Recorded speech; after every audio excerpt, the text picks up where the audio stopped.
All right, guys. Looks like we are live with the second Multitapped podcast. This is a follow-up to the podcast we did about 2 days ago with our E3 hopes and predictions, and we've had all our dreams shattered now. So let's talk about it.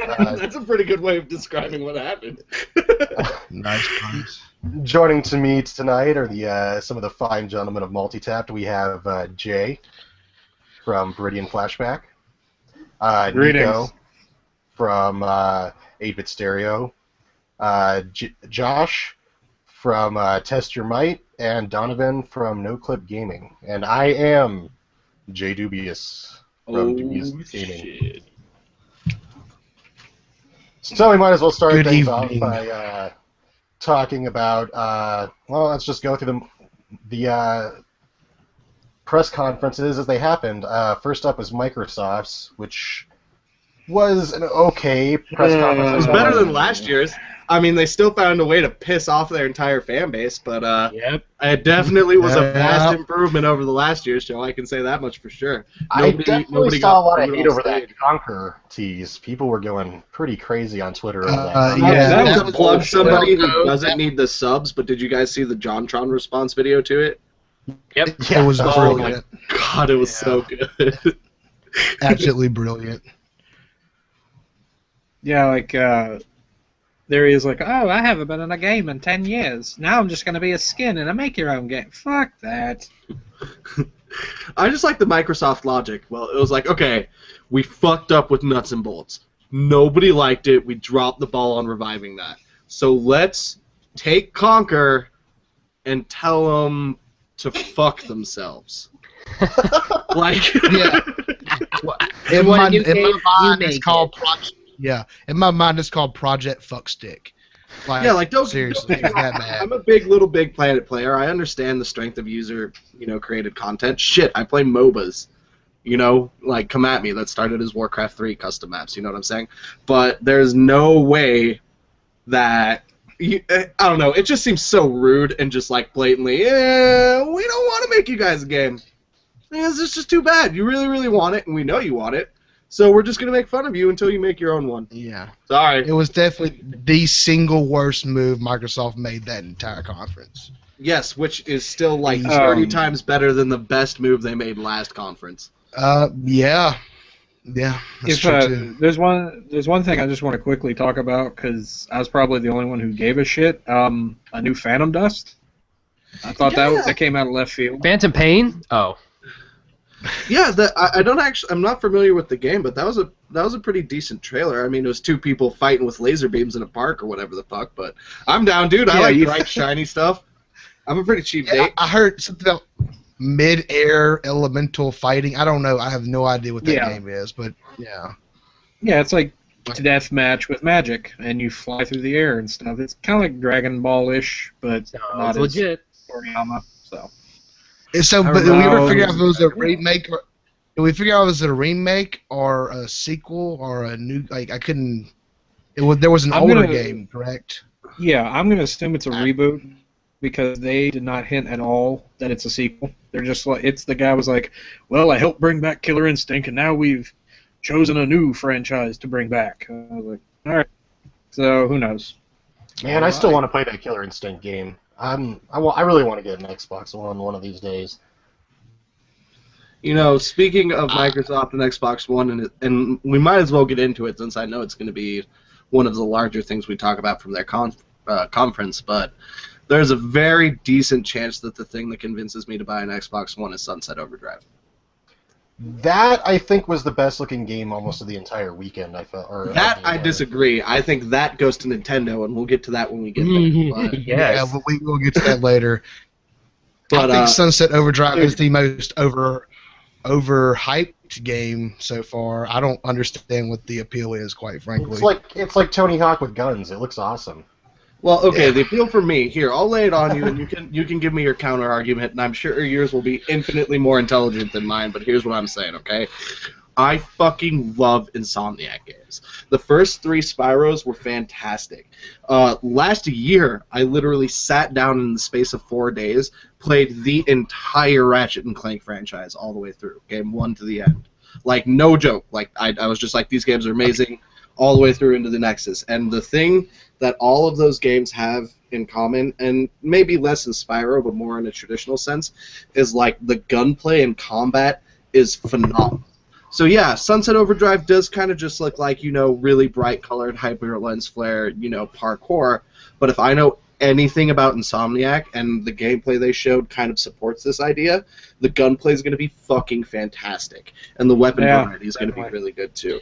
Yeah, and that's the thing, and that's where I was going to preface this statement with is I have not played that many Insomniac games. I've not played Ratchet and Clank. I played the first 2 Spyros. But to me, those videos on YouTube where some guy throws a brick in a dryer that's on, and eventually the brick starts rolling around and knocks it off balance and just ends up destroying the whole thing? It's like, to me, looking at Sunset Overdrive, it's like they put every game genre ever into there with some 90s tude and a box of crayons, and it's like, here it is. That's like, a really good description for it. Some 90s tude. And like, brutal, Cowabunga, dude. Yeah, like, that should be in the box art. Well, here's the thing, and like, I get it. Like, I mean, when the more I look at it, I see like everyone says Tony Hawk, and I see a little Jet Set Radio in there, and like I see a little bit of everything. And I was watching gameplay videos today.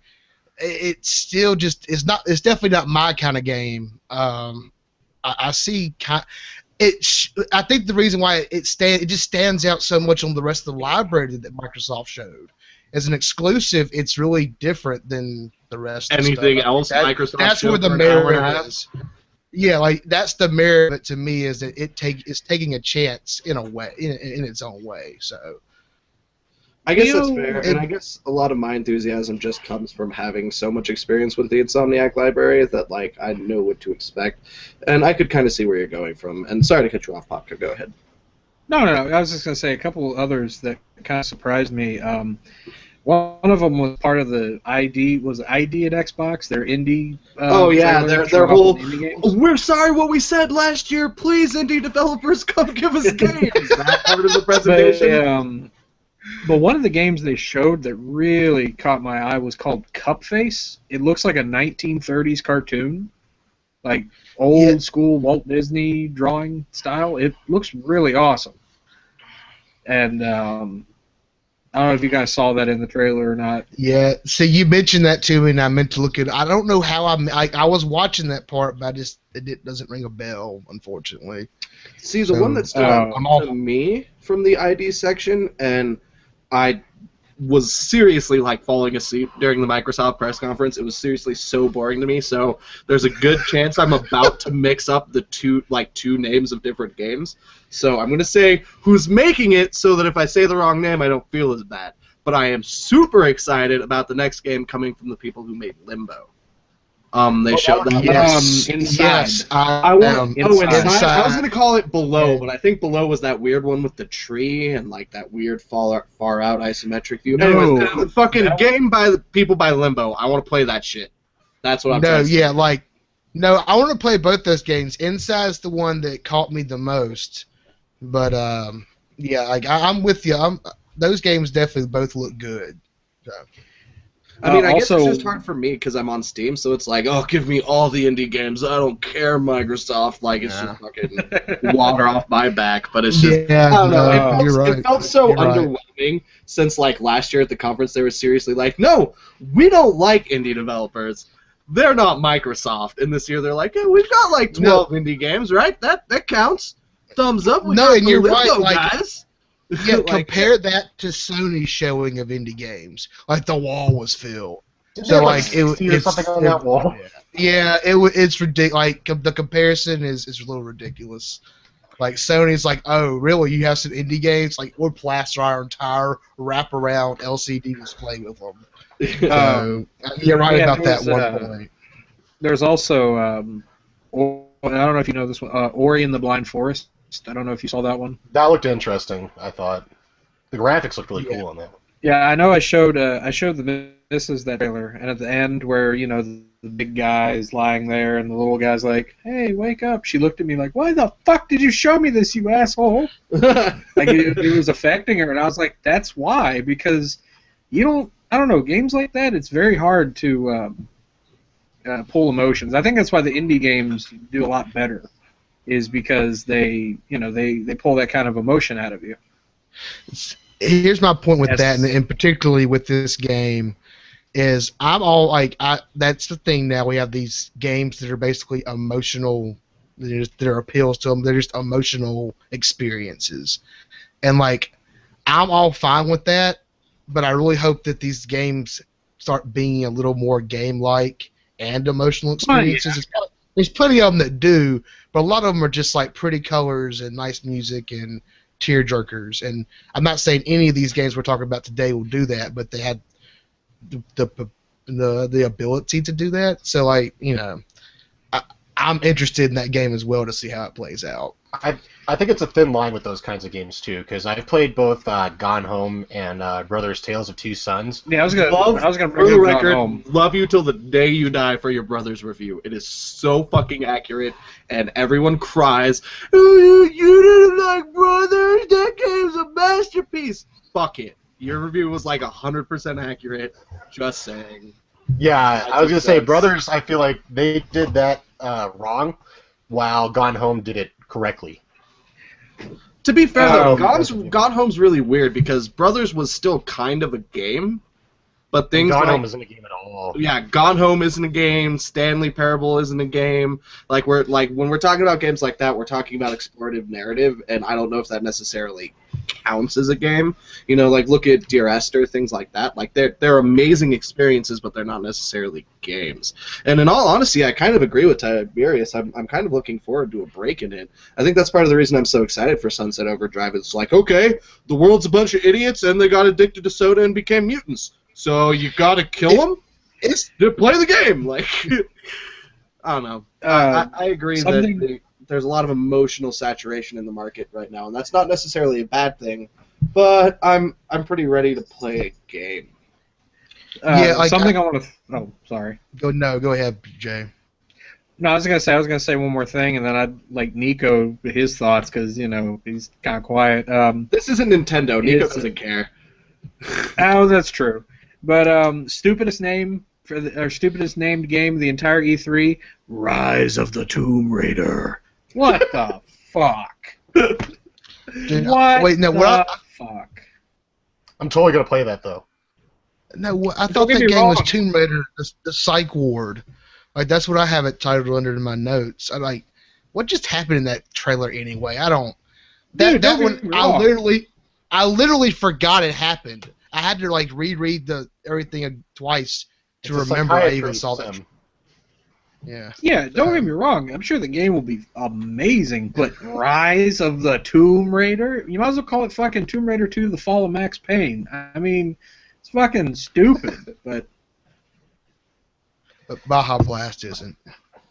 No. Which, by the way, this podcast has been brought to you by Mountain Dew Baja Blast. That's a lie. Don't give them free ads. Make them give us money. Anyways, my synopsis. Are we all fucking drinking it? I'm not. I don't drink soda, you nerds. I got my nice, healthy Mountain Dew water. That's why we're nerds. Water.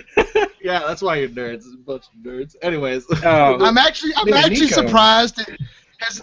Yeah, Nico. Yeah, Nico, any thoughts so far on Microsoft? Nico's mouth's moving, but there's no sound. Have no sound. That's okay. I imagine what Nico's saying is, well, as much as I like Microsoft, Nintendo. these games aren't nearly as enjoyable as Nintendo's.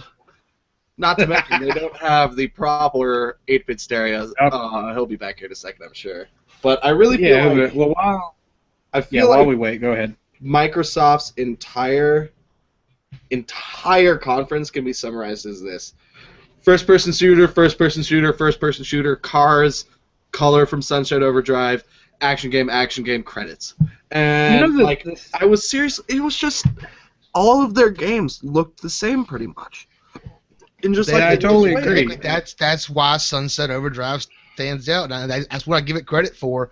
And Project Spark was supposed to stand out, but ended up just pissing everybody off. Shit on it, yeah. Just completely. It was terrible.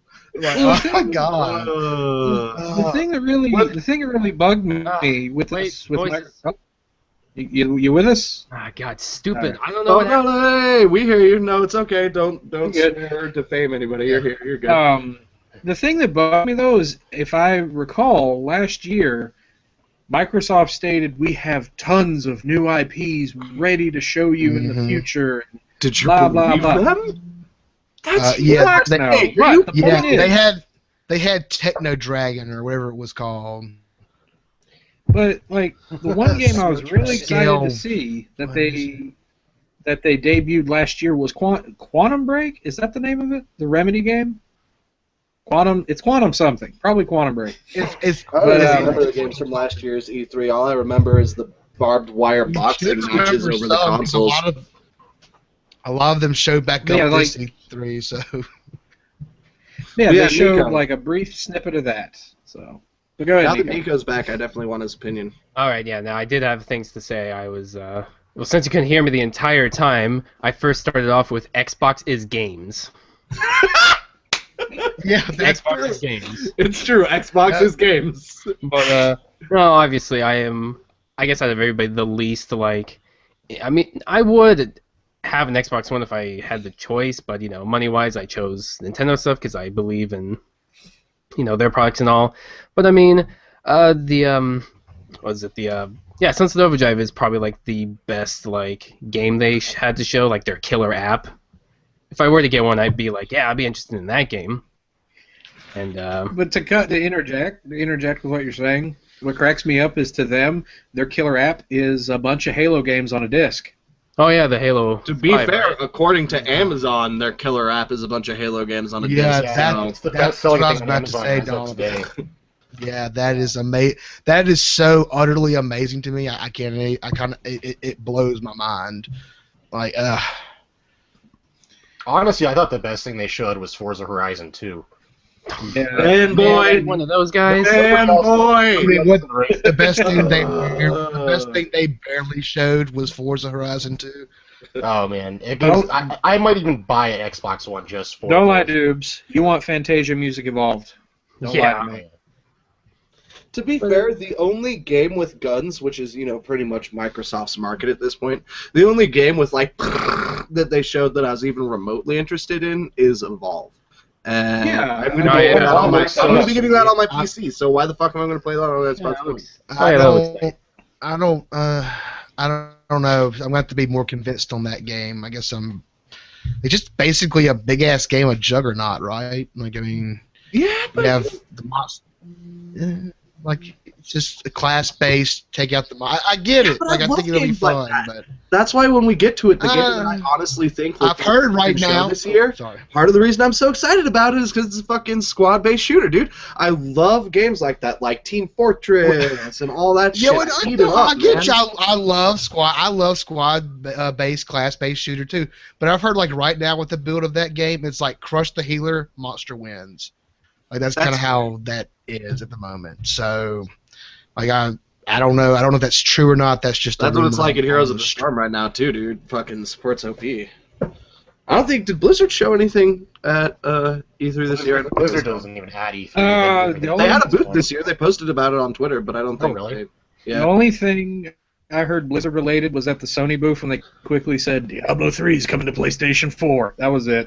That's all I heard. Sounds like Blizzard. You ready for Reaper of Souls? Like... That actually looks kind of cool because they're going to have Last of Us zombies inside of Diablo 3. Oh, yeah, as one of the Rift monsters or whatever the fuck. I've seen mixed reaction to that. I'm trying to think of other, like... Well, the first thing... other other Microsoft games that aren't on everything. Fable. Okay. What about that Dead Rising 3 expansion or whatever? Hang on, Tiberius. Capcom has a fever. I don't know what the hell's going on with that. Like, that whole series is like that to me. But like, it just feels like to me that somebody needs to like put them in the hospital and get that shit down in an ice bath or something because it's just gone too far. So in other words, they have a fever, and the cure is more add-ons. Exactly. It feels a lot like what they did to Street Fighter 2. I don't know, like. So I'm not interested. Speaking of Capcom, at their booth they were showing the new Monster Hunter. So that's pretty good. Don't know if you guys are into that shit, but I definitely am. It's pretty good. So I'm pretty excited for Monster Hunter 4 Ultimate or whatever they're calling it. But yeah, everything else that they showed, I guess, is on every other system. So. Well, no, I mean they did show the CGI intro for whatever the hell Scalebound is. And they showed the CGI I don't know. That was just dragon porn to me. Was that a game? Yeah, I called it Techno Dragons. That's what I called it in my notes. That seems fair. It's not that they gave us nothing. Like, guy's got headphones and he's fighting dragons. So you're classier than me. But yeah, I don't like. Don't get me wrong. I understand that E3 is a trade show, and I don't necessarily think there's anything wrong with showing pre-rendered footage versus actual gameplay. But as a consumer, actual gameplay footage speaks a lot stronger to me. Like, I'm not one of those people that's like, Microsoft didn't show anything that wasn't pre-rendered, because it's a trade show. They're showing what they're working on. You know, it's a giant ad space. That's what it is. You know, but that trailer showed nothing. So yeah, it was dragon porn. It was fucking dragon porn. Dragons. Scalebound. And the other being Crackdown, which is an exclusive, of course. That is actually something I am pretty excited about because huge fan of the first two Crackdown games.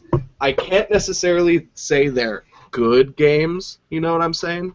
But those games are so much fun. Oh man. I never played them, but that trailer looked really good. Okay, so Crackdown, imagine Grand Theft Auto, right? Except they give you superpowers. And it's a cartoon world. So I guess Saints Row 4. Saints Row, except minus the hipster techno. We're so cool. It's like more like Just Cause. But Just Cause is a much more comparable game to it. Yeah, it's like Just Cause and the original Super Cops. And unlike a lot of sandbox games of the era, like the original Crackdown allowed your goal was to take out 3 crime bosses. And you literally could go out and just take those 3 guys out and game's over. Or you could go do your open world chaos, or you could methodically take them out. And so then I think the second game was terrible, and they decided to reboot it. And it's just another CGI trailer, so there's no way. We have no idea what the game's going to be like. So yeah. Other than that, I think pretty much we had a Call of Duty, we had Dragon Age, we had Assassin's Creed. Yep. We had Call of Duty with ass rockets. Ass rocket. Dude, it was just like, oh man, more gun game. It was seriously, it was so bad, dude. Like, and I'm not even trying to hate on Microsoft. I love my 360. I've gotten so much mileage out of it. Like, I'm not obligatorily trying to be a hater still over that stupid shit they did last year. But I genuinely believe, if I were to go to E3 and just have like a stack of money, right, and I was to just like hand out money based on what I saw, Microsoft would be getting the smallest pile. That's for sure. Really? Not EA? Well, I guess that's fair, but I would have to give them money. EA has nothing. EA has nothing to sell. Like, they literally have like 4 sports games coming out. Like, everything else was just like, maybe we'll finish this someday. But to go back to Fable briefly, because it is another exclusive from Microsoft.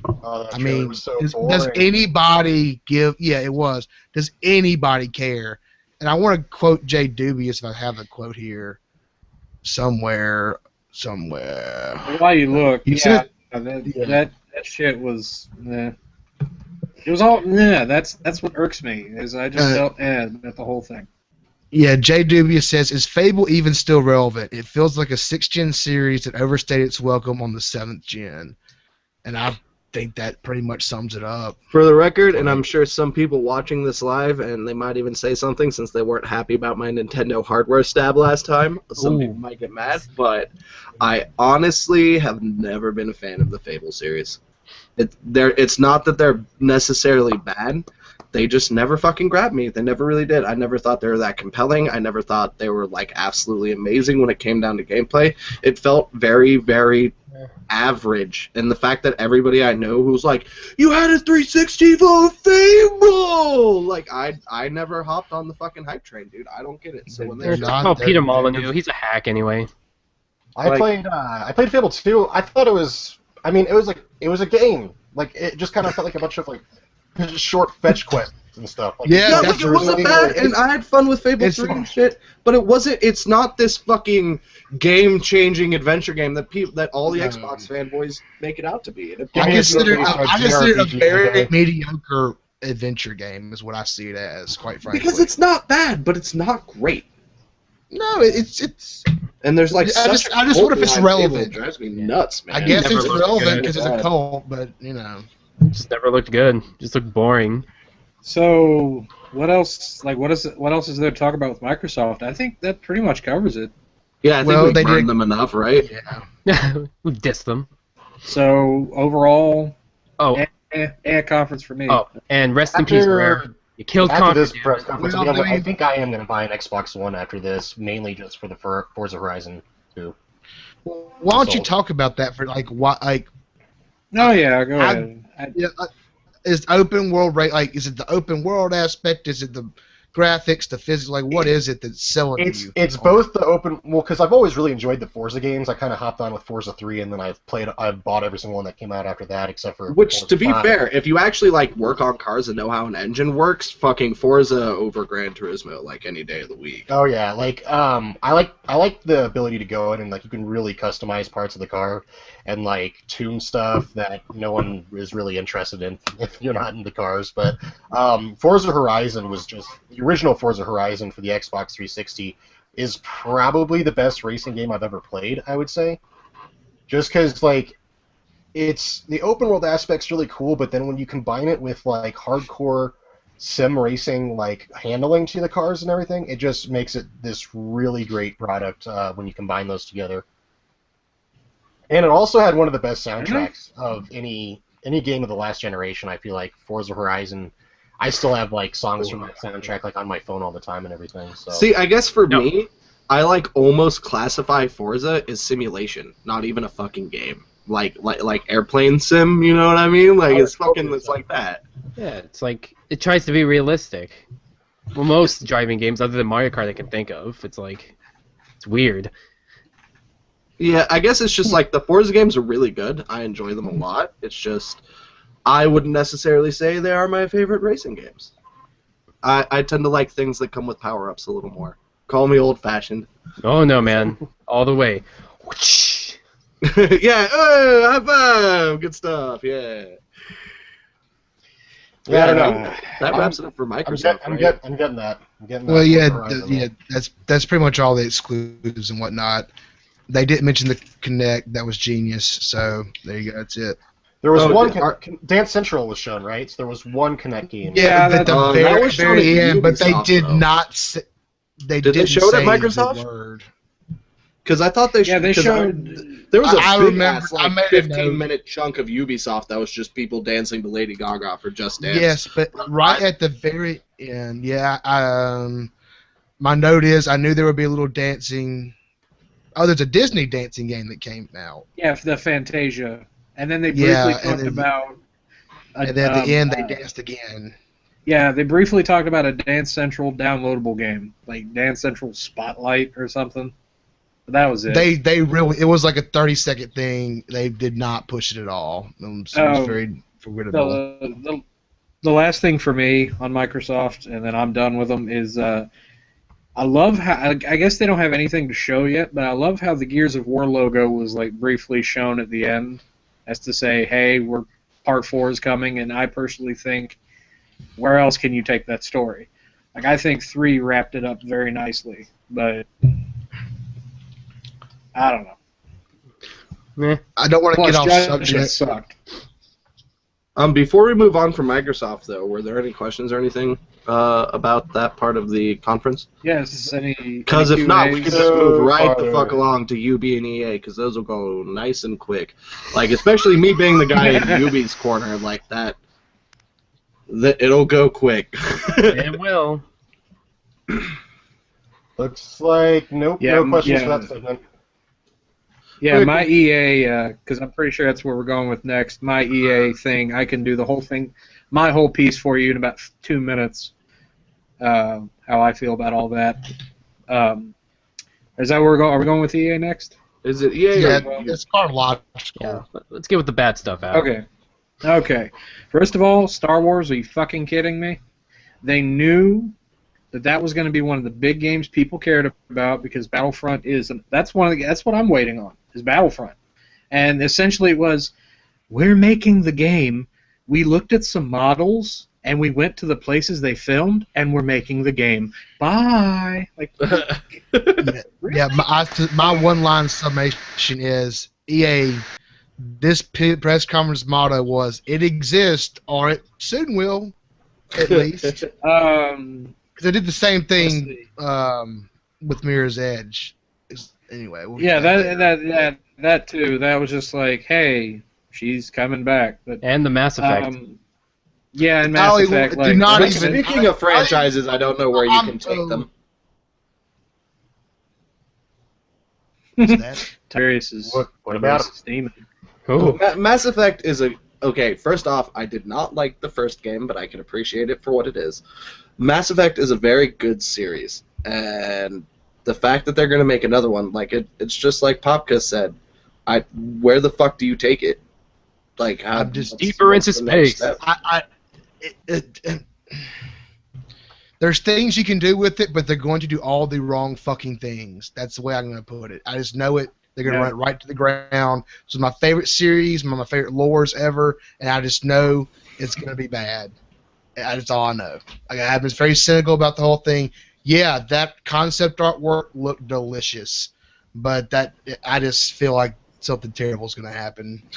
I got the feeling in my stomach it's going to be bad.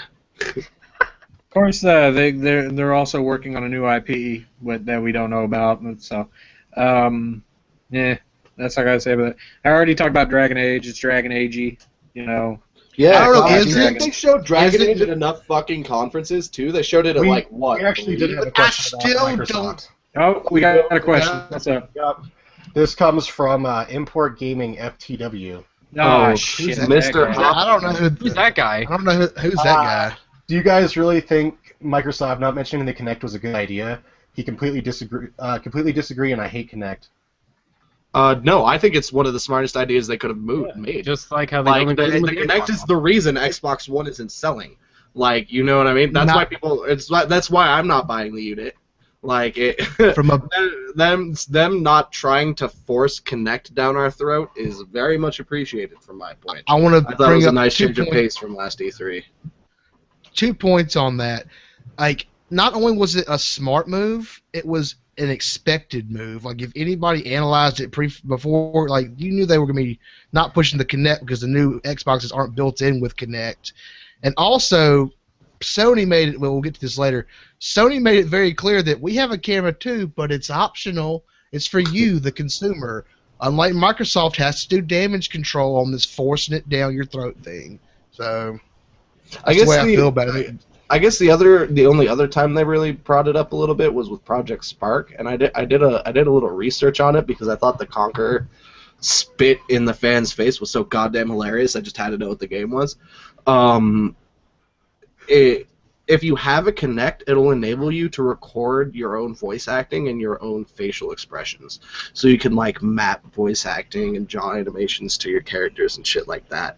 So, I mean, they're definitely still trying to include it in their games and things like that, but them not trying to beat us over the head with it is probably good because nobody really wants it. I mean, period. Like, I'm not trying to be a Debbie Downer. Like, who the fuck wants a Kinect? Seriously. Let's be real. It didn't sell for a large reason. Is because of that. So, Donovan's right. Let's see. Sims 4. It was Sims. Yeah, the missus is pretty excited excited about Sims 4, but I'll be buying Sims 4, but it doesn't look like that big of an upgrade from Sims 3. Like, especially graphically, it looks extremely similar to Sims 3. especially with all the content in Sims 3 right now, too, because there's, like, imaginary friends and ghosts, and you can go to the future, and, like, who the fuck else knows, dude? There's so much stuff, it's absolutely ridiculous. So, like, yeah, Sims 4... You can build a Katy Perry house. But, sorry, what was that? The Katy Perry. I said you can build a Katy Perry house. Yeah, dude, you can totally have fireworks and California girls and all that shit, whatever you want, cupcake titties and all, who cares, but like, yeah, Sims 4 will be fun, but I'm not exactly, I'm not tweeting about it.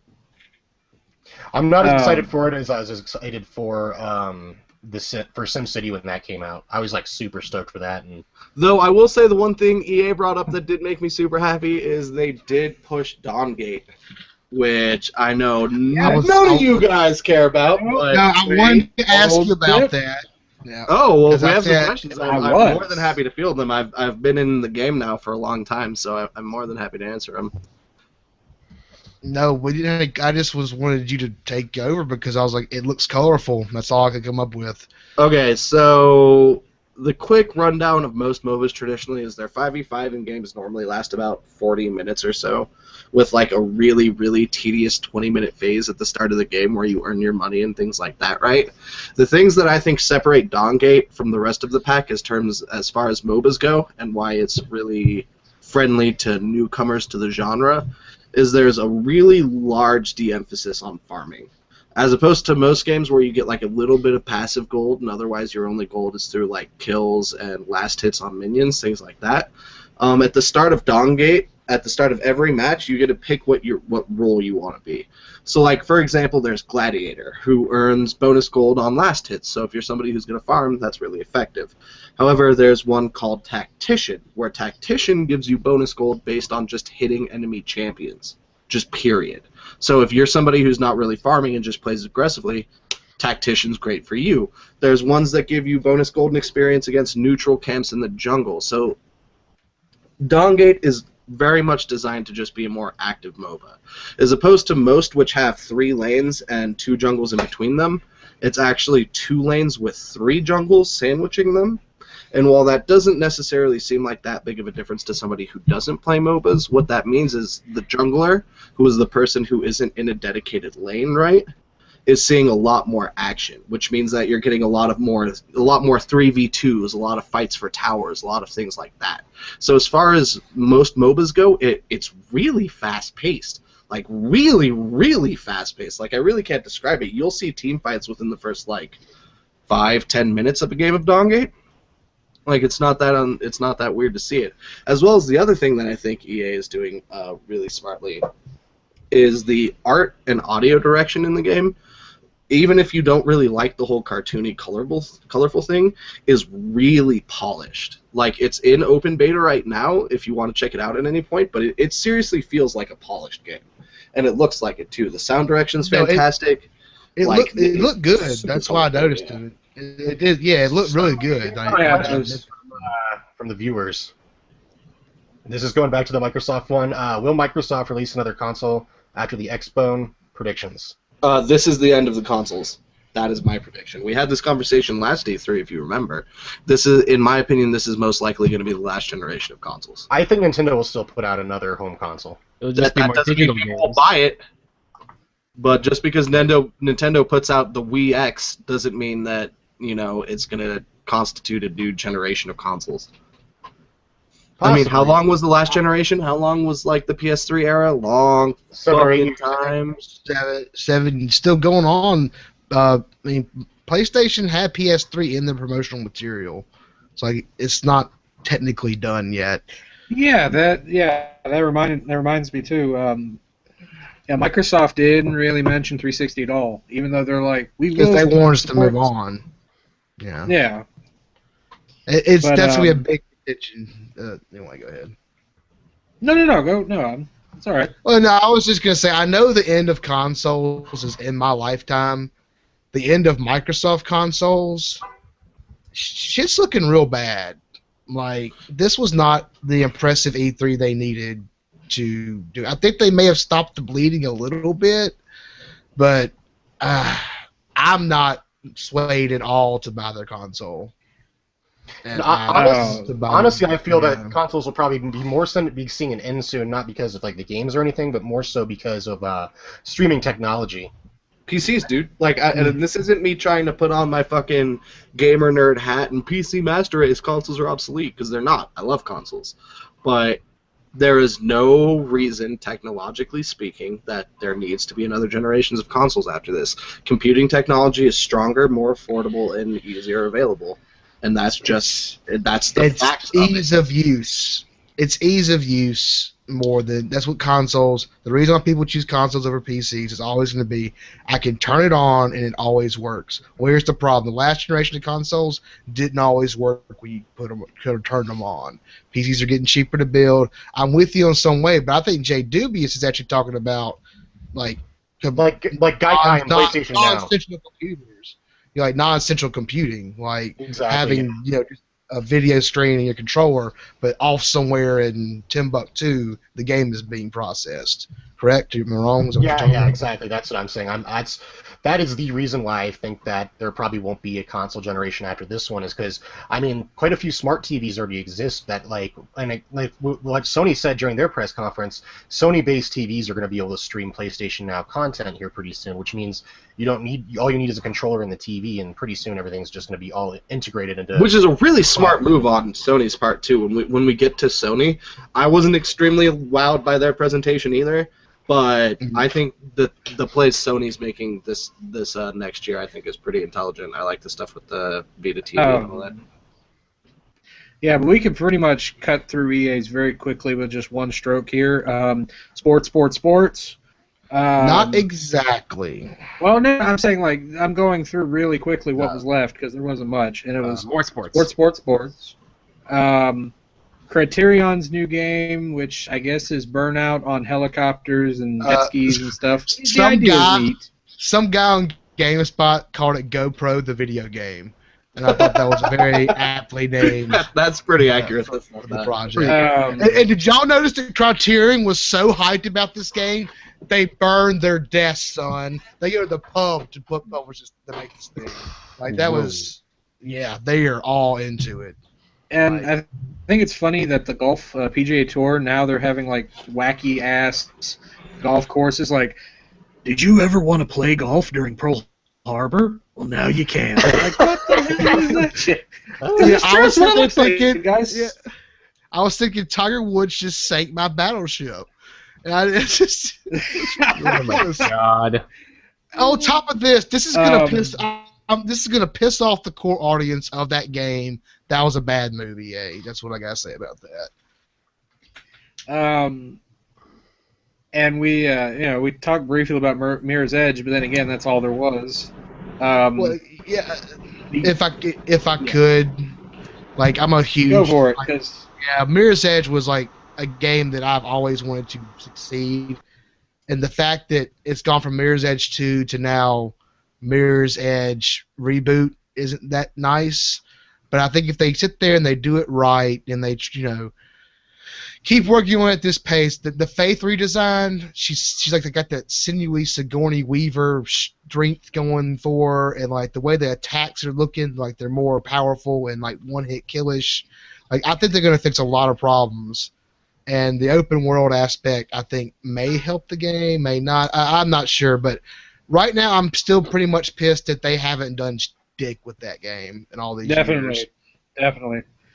What was I going to say real quick? UFC fighting Bruce Lee still kind of creeps me out, but that's my opinion. My tweet was fuck this Bruce Lee UFC shit.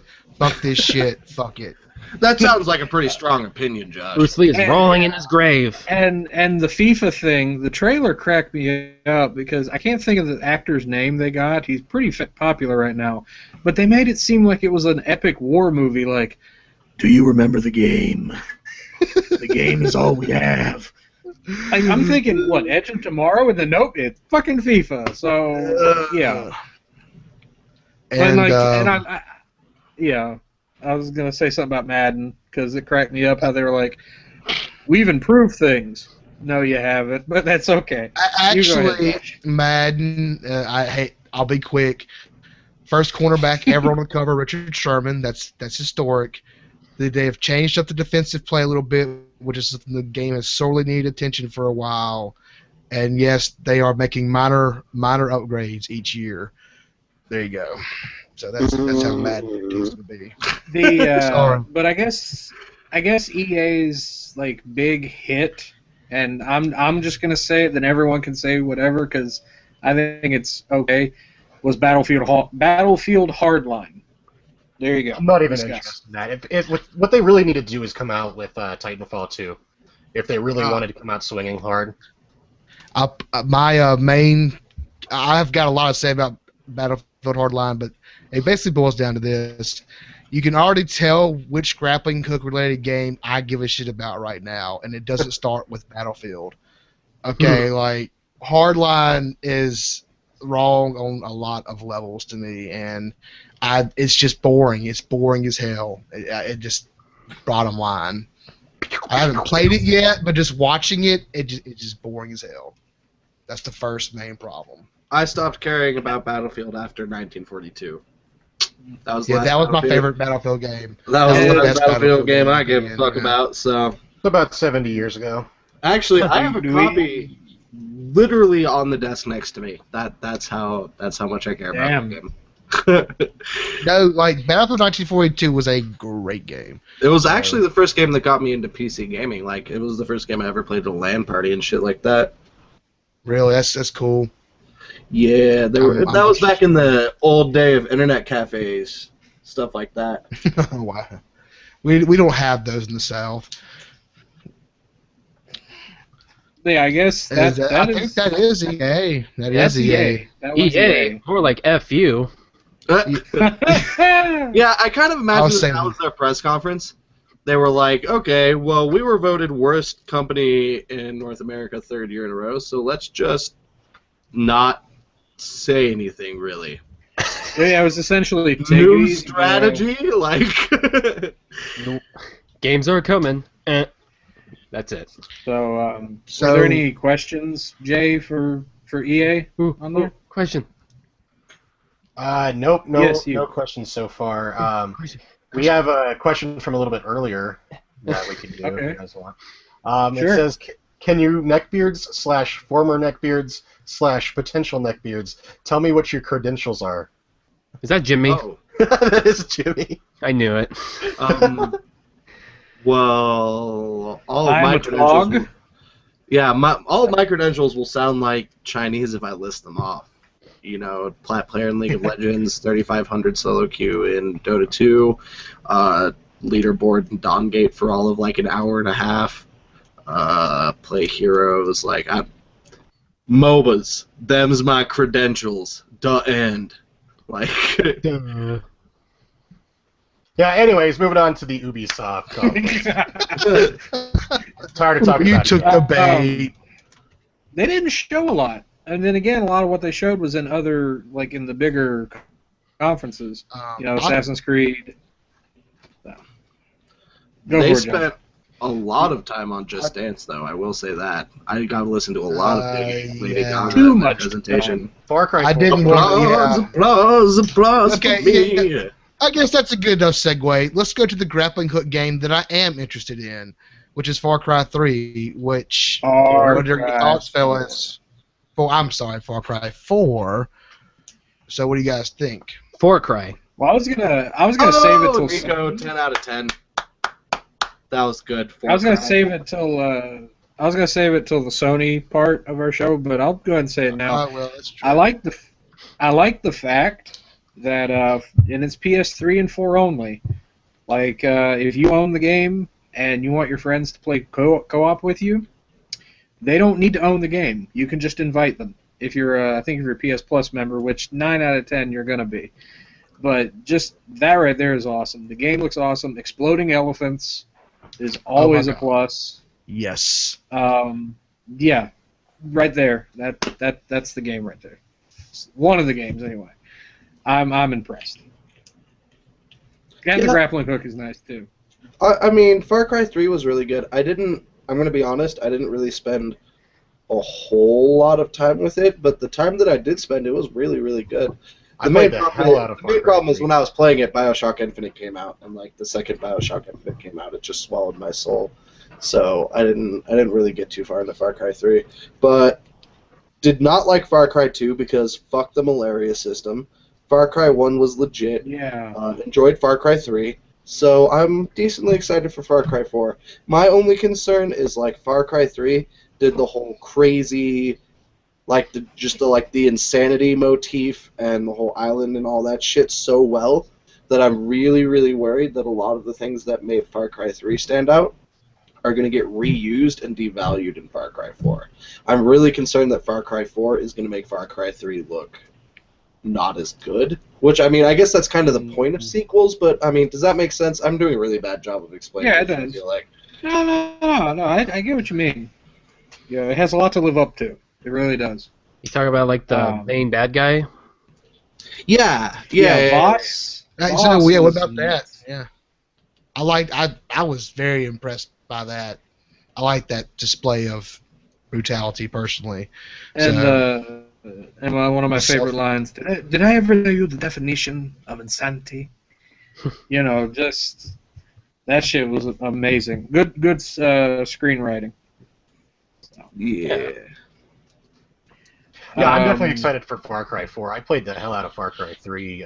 You even played the hell out of Blood Dragon.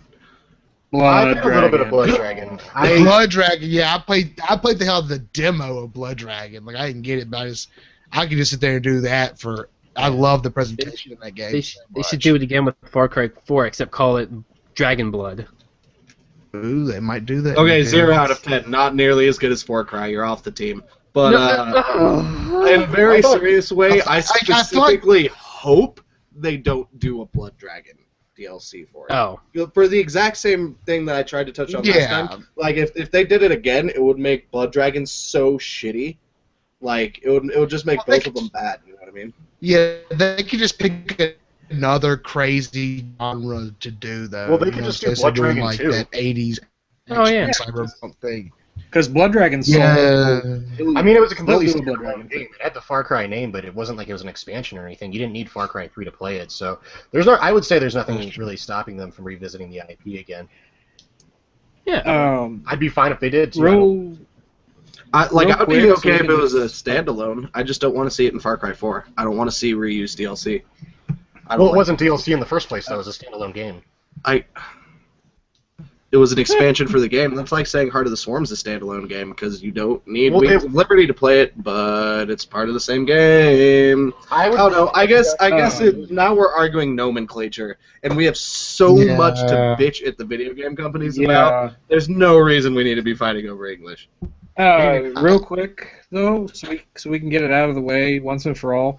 Just Dance sucked. 2015. Just Dance on your smartphone sucks. Yeah, Just and Die Shape Up looks like crap.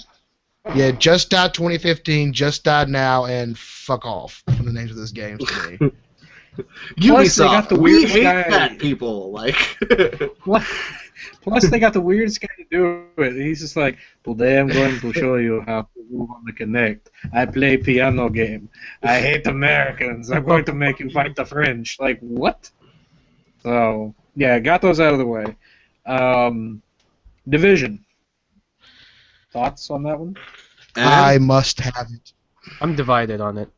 I swear to God, they need to start getting better, or you need to stop making them, and that is a fucking threat. Goddamn threat. The Division, they showed that during the end of Microsoft's press conference, right? It was showing. Yeah, they showed the game. I think they showed the gameplay at Microsoft in the trailer at theirs. I forget which way it went, but they had one of each. The one thing I found kind of interesting is I was wondering if on that video they showed at the end of the Microsoft conference, was that voice acting in the game or was that live people talking? Like when they were doing that? That is not voice act. What we assume or that is supposed to be simulated multiplayer talking, which is ridiculous. Yeah, people don't really talk like that when they play games. I don't think they're supposed to be AI. or anything like See, that. if it was actual voice acting, I was gonna say I was incredibly impressed by that aspect. Oh of it yeah, sound. yeah, that'd be nice. It sounded really So good. it was voice acting, but it was simulated multiplayer. I get that's To give you an issue idea, several times since E3. So the people graphics don't look talk pretty like on that. one too. That to me, that game is next gen. Like that's what next gen should look like. Like there's a lot of detail there. The UI is a nice blend. There's a lot Are of we good. still talking about the Division, or are we talking about Dead Island 2? What was this? Division. Division. Okay. Yeah, I'm like I said, I'm really all in on that game. I've been on it since the first demo last year. Like it just keeps looking better to me. I like the new cinematic trailer. Like you're gonna be like an honest to god hero. It seems like instead of being an ambiguous character, a lot of people were praising that. I think it's a good thing. And mostly what I like about this game is I think this game was actually what Patriots was, and they turned it into the Division, which this is a much better game. So I'm not sure about that, but just looking from some of the gameplay from the Patriots stuff from years ago. Anyway, I'm in on the Division. I want to take my money, Same here. whatever. I'll buy a system for it. When did they say that was expected to be released? Did they give any information on that? 2015. Yeah, Okay. of course. It looks good. In a lot of these games, there's a really common theme I've noticed, and that's the post-apocalyptic theme. That's or like dystopian society theme. That's been that was used in a lot of games of this E3. Yeah, you can say that since every game since Fallout. That's just the way it's been. That's almost because every making year. a good post-apocalyptic game right now is like printing fucking money, dude. Especially since The Last of Us. Like, if you can fucking do it, everybody wants a piece of that pie, dude. Yeah. And the last of the two most recent gen. So there's post-apocalyptic games, and then before that there was zombie games that were popular, and The Last of Us just kind of married the two. I think it's all been together. Like, I remember I used to work in a kitchen with some dudes, and we're like, it would be great if you made a game where there were zombies, but the zombies were the enemies, the people were the enemies. Like, that shit all came true with, like, the Rust and the DayZ mods on PC and stuff. Rust! And we're just, yeah. Hate whatever. What I'm getting at 2014. Exactly. Like, these ideas are inundated. I don't mind post-apocalyptic done right. I like dystopian literature. It doesn't bother me as much as it bothers other people. I don't consider the Division like there was a pandemic. It doesn't seem like some of these other games where the end of the world has happened. It's like a more smaller area. So like I think that's where I kind of give it a pass on it being post-apocalyptic in that regard. I really have no issues with the genre either. I just noticed there's a bit coming out. No, it's definitely a theme of right now. The Crew, which is another open world racing game. Do you have any opinions on that, Jay Dubious? Well, you read my mind because I was about to ask him the same thing. So. Which game? Sorry. The Crew. The Crew. That's the racing one that's coming from Sony, right? Ubisoft. I can just go on to say. It's Ubi. This is the Ubi section. I get that one and Drive Club confused a lot, and honestly, if it's not Forza, I'm just not that much into it because a lot of times the handling just isn't right on those games. I don't know. If it's not Forza and it's not Persona, Jay Dubious doesn't fucking care. The end. Roll credits. Their big draw, their big draw to the game is the fact that you can drive from one side of the country to the other. Oh, that one's the Crew. I thought that was Drive Club. I always get Drive Club and the Crew mixed up, but I do think that sounds pretty awesome. I heard on a podcast, I think it was either Giant Bomb or one of those. He mentioned that he was playing it and he spent took 30 minutes and you can drive from LA to Chicago, which sounds pretty sweet. I mean, if it actually can back up what it says it's going to do, it'd be a lot of fun to be just driving up and down the Pacific Coast Highway, doing that kind of stuff. I might check it out for that. Is it multi-platform or is it? It's multi-platform. It is It's okay. Multi-tap. Hopefully it's on PC. Nico, I swear to God. What? I didn't say anything. I heard it. I heard you. You see these headphones? I hear you. You can't escape. Well, yeah, we are knocking off real fast. Assassin's Creed Unity. 4 players. So I'll let somebody who's actually played Assassin's Creed talk first. I played up to Brotherhood and didn't finish. So It's the Madden the best thing of open world games. There you go. he's got a point. The only thing I like about this game is that it's a 4-player co-op affair. Other than that, it's Assassin's Creed. We've seen it before. Move on. I played Assassin's Creed Black Flag quite a bit, and it's just the gameplay elements of Assassin's Creed just don't interest me anymore. Like, the only Assassin's Creed I can say I ever actually beat was Assassin's Creed Liberation for the PlayStation Vita. That's mostly because I was just craving something to play on the PlayStation Vita, more so than actually probably saying that I enjoy the game or whatever. With Black Flag, it's just, there's a lot of times where I don't want to just like have to stay a certain distance from a guy and follow him through the city and listen to like the plot go through trying to maintain a certain distance. And then if the guards see you doing shit while you're doing that, you get attacked and it's not fun. And like I just don't know why they keep making these Assassin's Creed games. I mean, people are still buying them for some reason, but I'm kind of done with it at this kind of point in time. I totally feel you. When I built my PC, one of the things I got with it was a voucher for Assassin's Creed 4.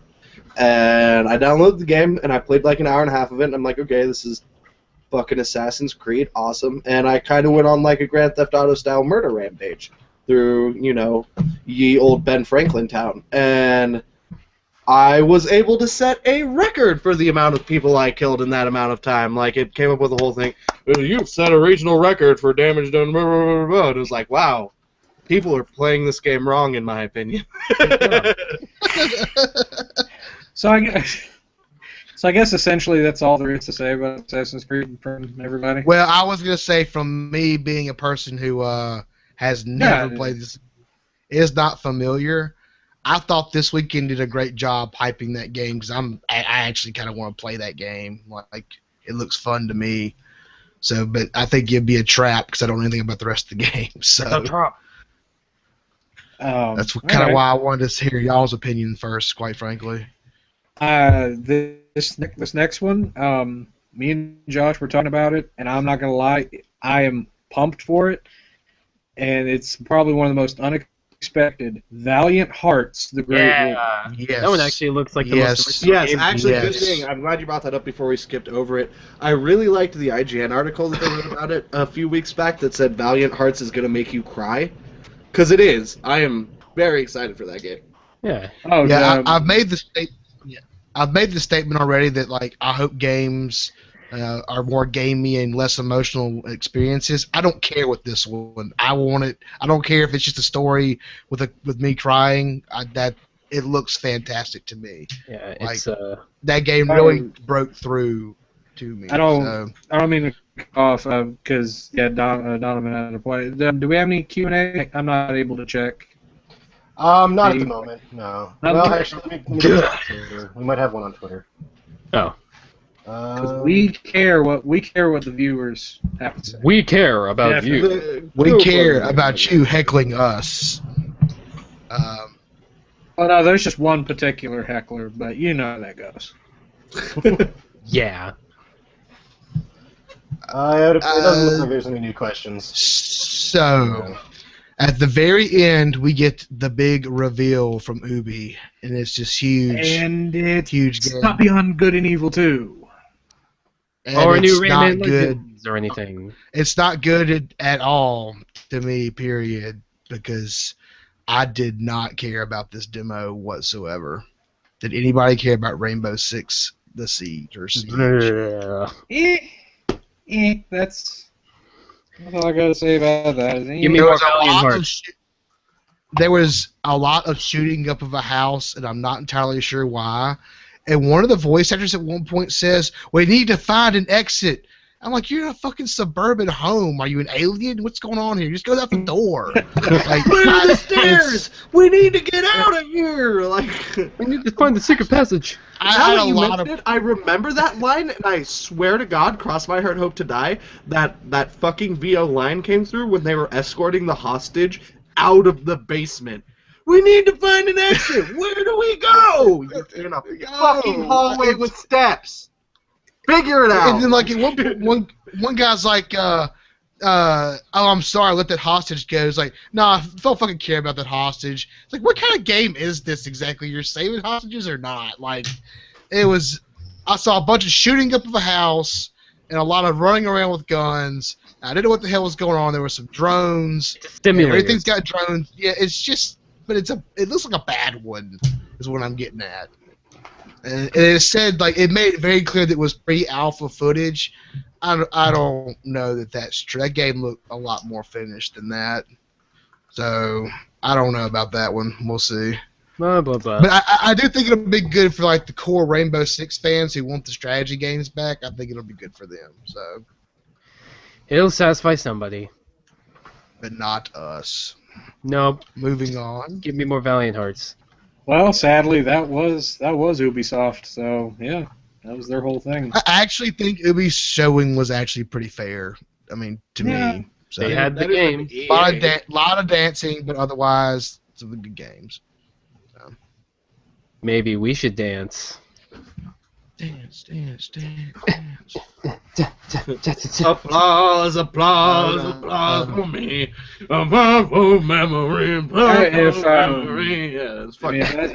If that's it, and there's no questions at all, Mr. Dubious. We can move on for now. I'll just bring up questions as we get them. We don't need to Okay. stop for them. Sony, here we go. This was a big one. Yes. Yeah, for the record, I didn't actually get to see Sony's conference because they didn't have a video of it, and I was in practice, unfortunately, when it happened. But I did read the minutes, so I do know Okay. what went over. All right. I got what I wanted out of my conference, which was the PlayStation TV. Oh, and I'll say it now.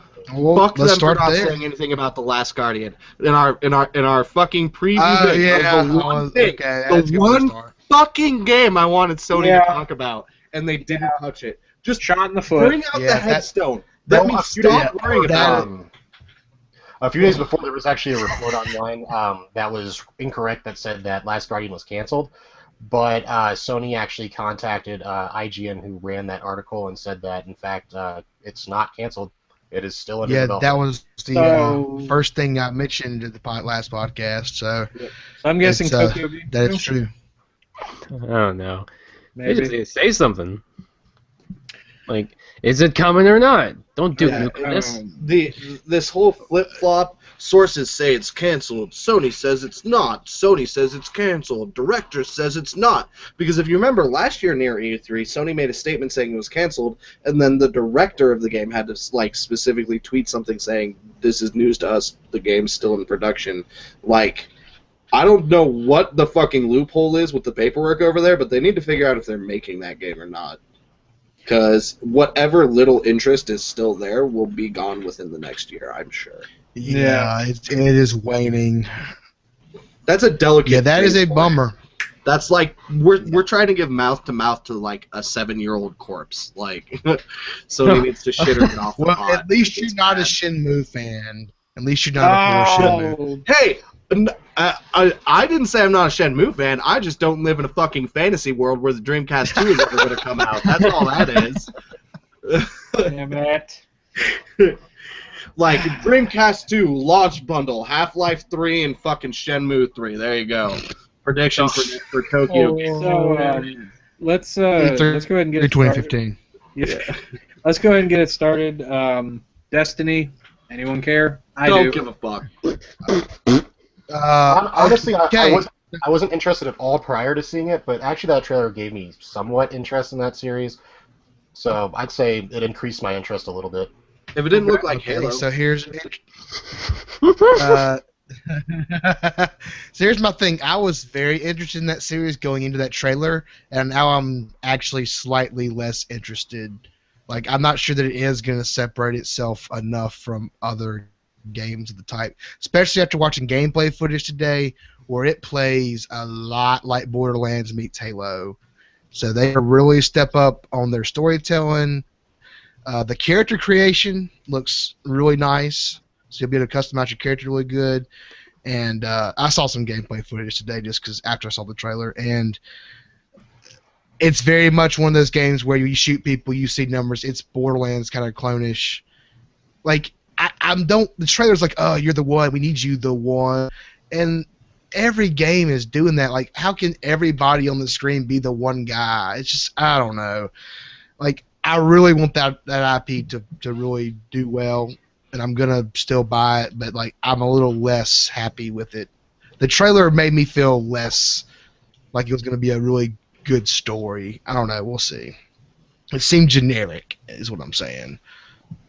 But I'm still very much interested, so it just needs more. Here are my We expectations. still haven't seen much of it. Here's my opinion on Destiny, okay? Go for it. Oh, he is. The he's end. The end. Game over. Yeah, but see, I care. like Borderlands, and I like a lot of the games I like that are like Borderlands that. too. So like, My problems with Destiny are so far has nothing to do with the gameplay or the core concepts they're going for. It's that Bungie made Halo with a different mechanical thing. It looks the fucking same. I am so sick and goddamn tired of that art style. I'm done with it, dude.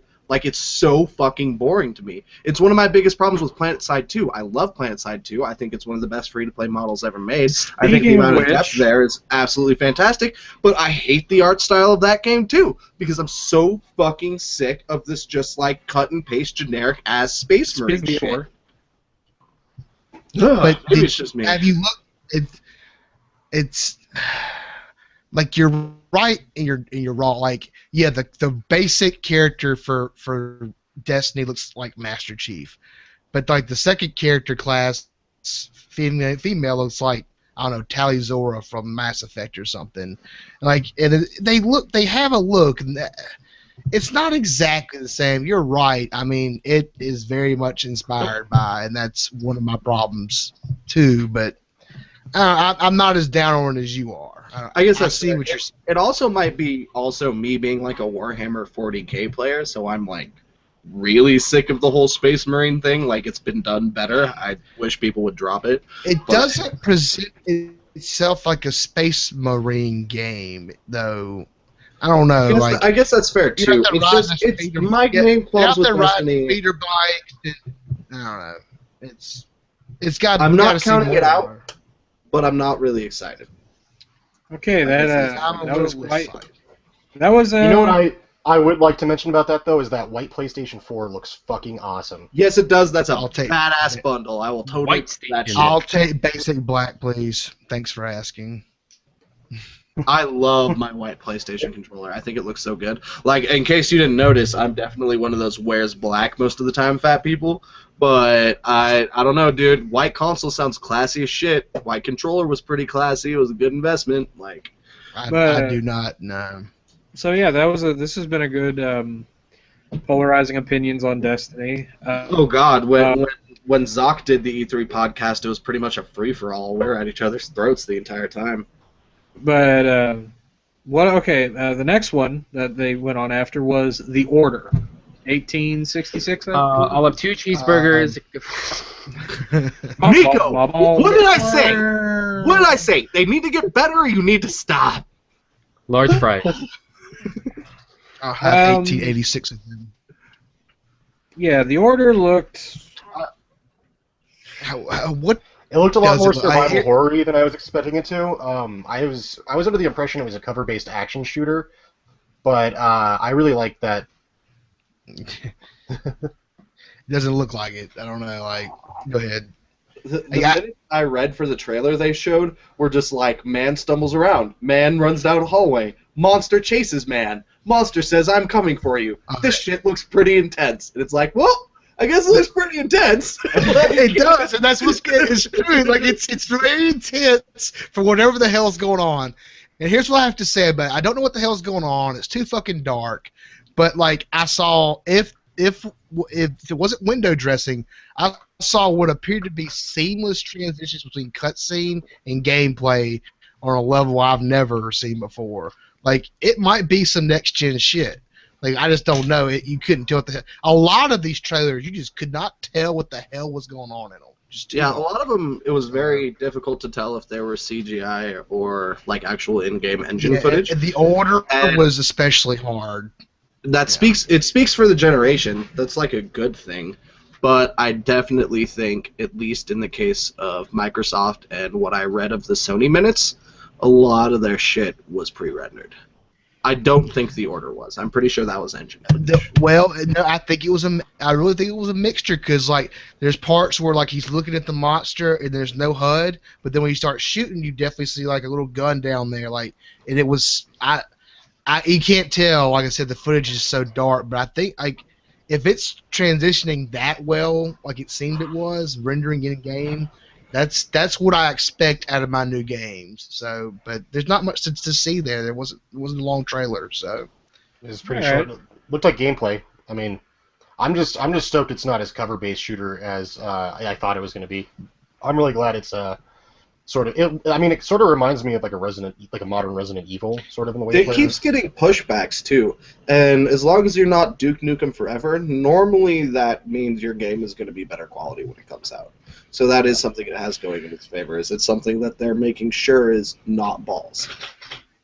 Okay, a couple of these games I'm looking at on my list, they were kind of short, so we probably get through them real quick. Entwined, or as I like to call it, huh? Yeah, it exists. It's Tempest. Which one was that one? Thank you. That's exactly There what was I said. It was Tempest. It is actually. He did say that. It's like two origami birds doing this crap towards you. Not interested. Yeah, I wasn't interested in that at all. Yeah, that was okay, the least interesting game like that shown all day, all 2 days. They look pretty good. Come on. Infamous DLC. I don't own the game, so I don't care. I don't care. I don't know. If anybody want Infamous Second Son. If I ever bought a PS4, I'd buy Infamous for sure. So. Oh, are we talking about Last of Us? Go ahead, go ahead. Infamous. Oh, stuff. Infamous. The DLC. Oh yeah, that's going to be standalone too, isn't it? No, I don't think so. I'm pretty sure I read that it's going to be standalone, that you're not going to have Second Son to play it. Because the Infamous 2, or whatever it was, Infamous 2, the DLC for that was standalone. You didn't need the disc to play it.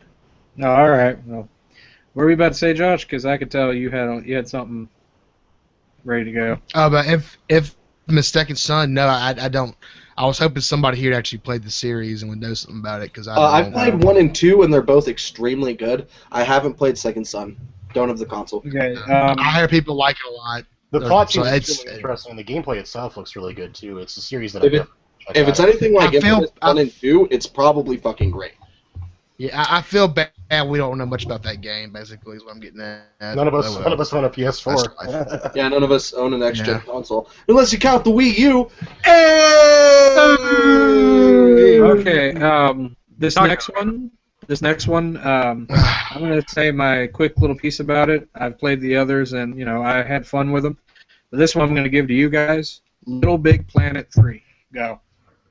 Love the series, not necessarily super ecstatic about it. Looks Little like Big Lost Vikings. Yeah, I mean it's cool that the characters all have like their different powers and the way that they handle and all that shit. Like Oddsack is the Luigi one, right? But dog. Yeah, it's good. Little Big Planet's great. They're great fucking games, but sequels don't really do it for me anymore. I think that's the problem, is I've been so jaded by a market that's just built around sequels, because, I mean, if you look at the metric data, you're going to make more money and more sales off of a sequel than making a new IP, and that's unfortunately just the sad end of it. Unless it's rhythm heavy, because bring on the greatness. Remix 10, so good. Anyways, moral of the story being that I'm sure it's going to be great. It's not going to be the reason I buy a PS4. Which, for the record, Little Big Planet 1 was the reason I bought a PS3. Yeah, I'm sure this will sell PS4 is Little Big Planet 3. Yeah. Because it wasn't that it for the first one? Is that it sold the PS3, Little Big Planet 1? It's the reason I bought one, but honestly, though, aren't going to get me to buy a console. Like they really aren't. There's nothing really next-gen looking about it, though. Like, it seems like that game could probably run on a PS3 no problem. Yeah. Yeah. Mr. Tiberius, any thoughts? A few, but they're not necessarily. Anyway, visuals were interesting, but like kind of like Jay said, they always are, but they could probably look better. The problem I had with this is this is a torturous demo, and this is the problem I have with the Sony press conference overall. And this is going to be a little nerd rant.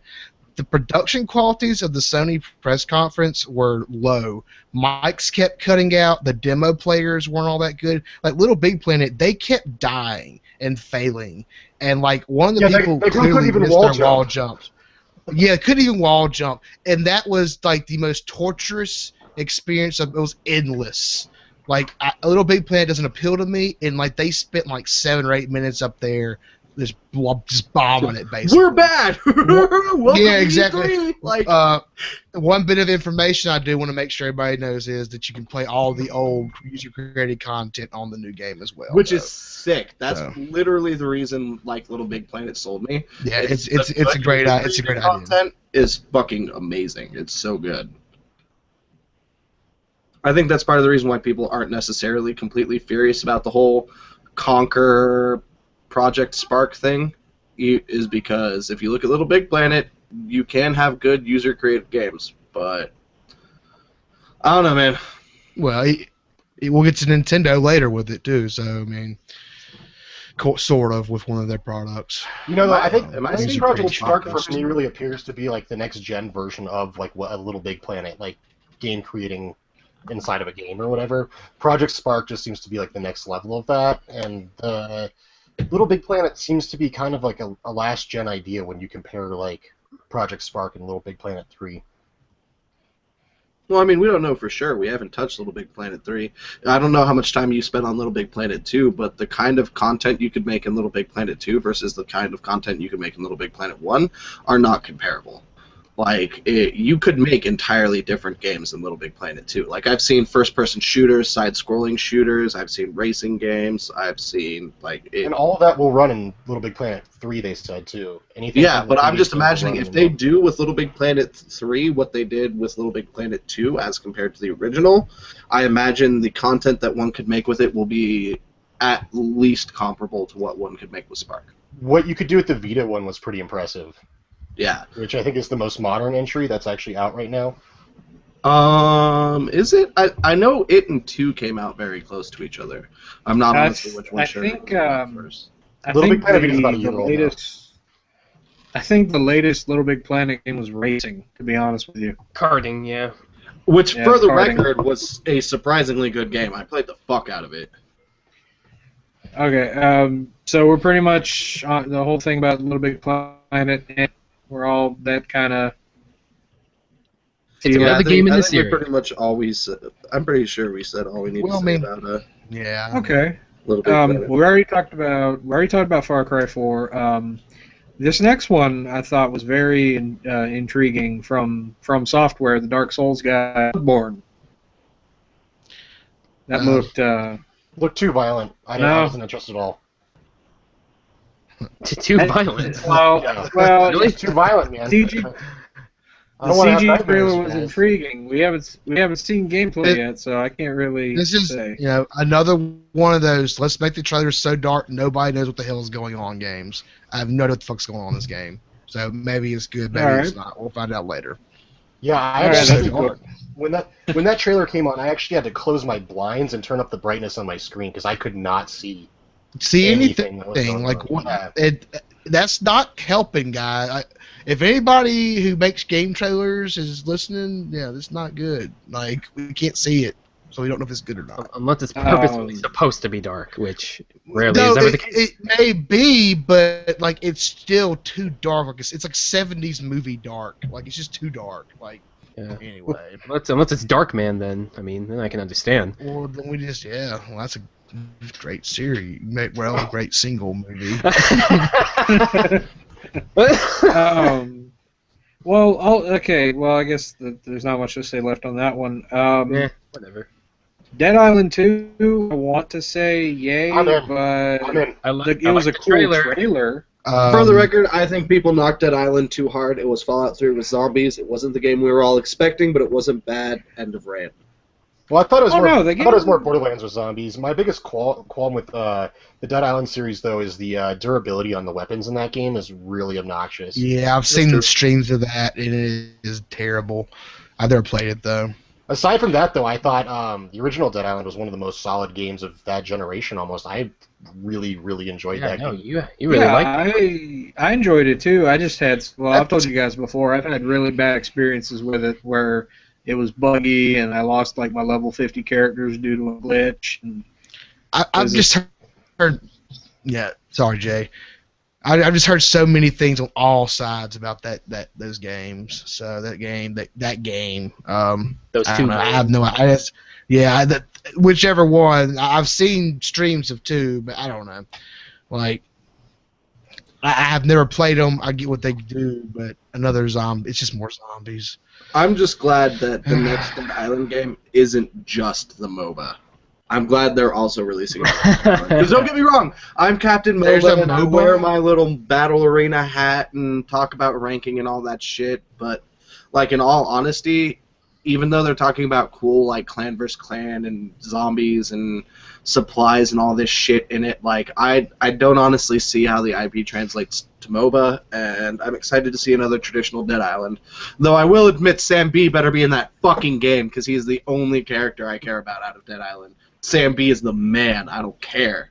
He's the best. The one thing I would like to see with a new Dead Island though is I really hope they make the engine feel slightly less like clunky, because the game always had like, it's a cool game and I really like the leveling system, but it always had this like, it just didn't feel right. A lot of times, like it didn't like, your movements weren't like as fast as you would want them to be. So I really hope that they can remedy that with Dead Island 2, and I assume since they're taking it next gen, that should be fine, possible. I'm hoping. all right.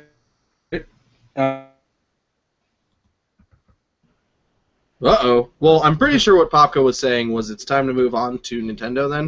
No. There's a lot more games. There's a lot more. Sony. Are you kidding? Dude, Sony had so much. Yeah, they had the stuff, 2-hour man. conference, Like, man. Yeah, well, they actually They blew it out the water.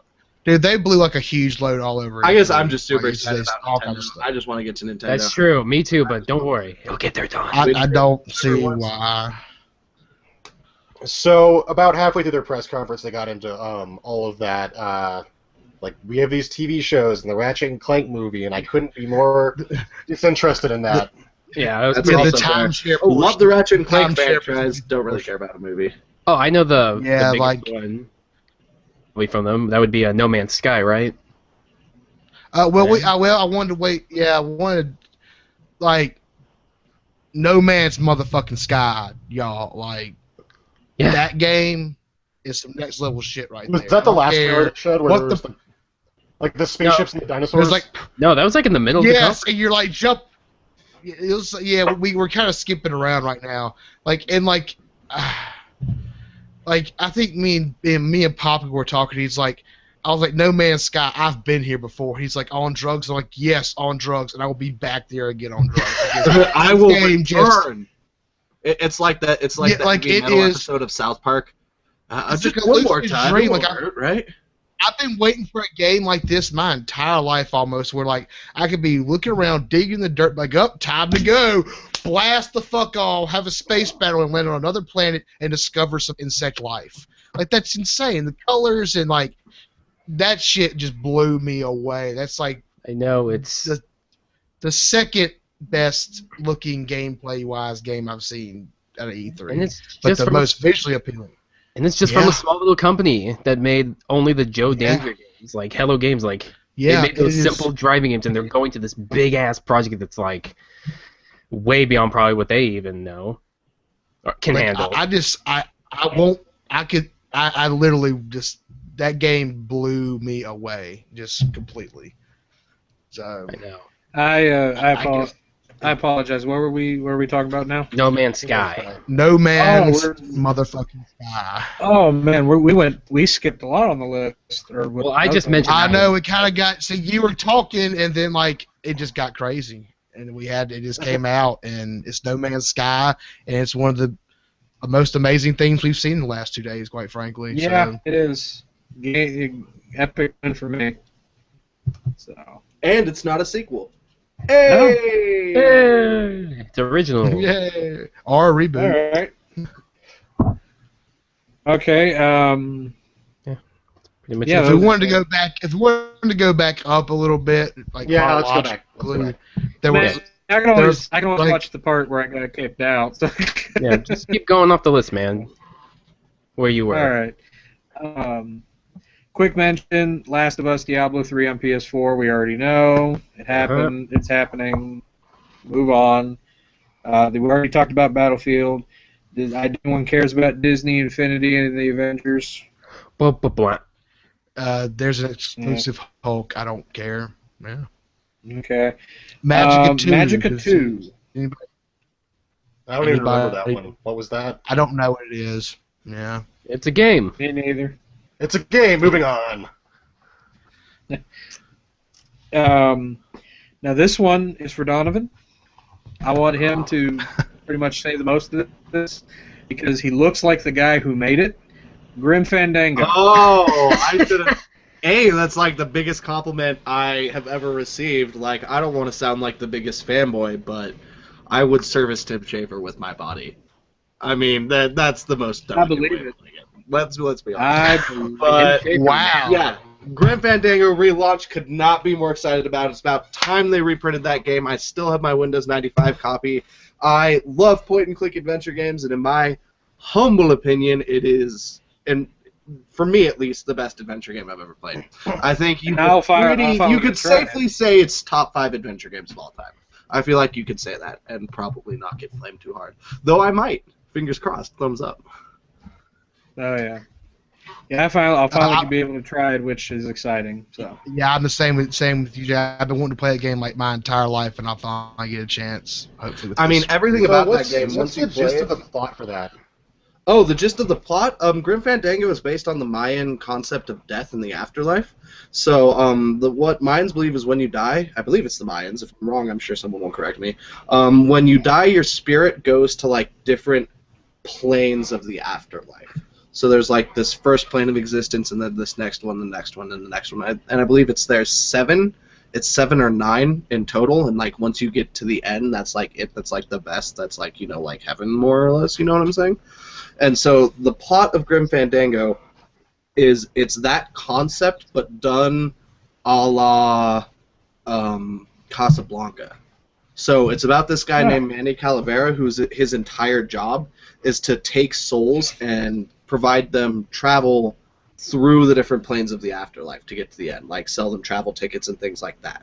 And it takes place in like a vibrant like 50s, 60s Mexico City style setting, or at least for the first quarter of the game. The game more or less breaks down into 4 acts, but that's the general plot of it. A lot of mystery, a lot of adventure, a lot of investigation, and I mean, honestly, one of the biggest things I can say about that game that stuck with me forever is the soundtrack.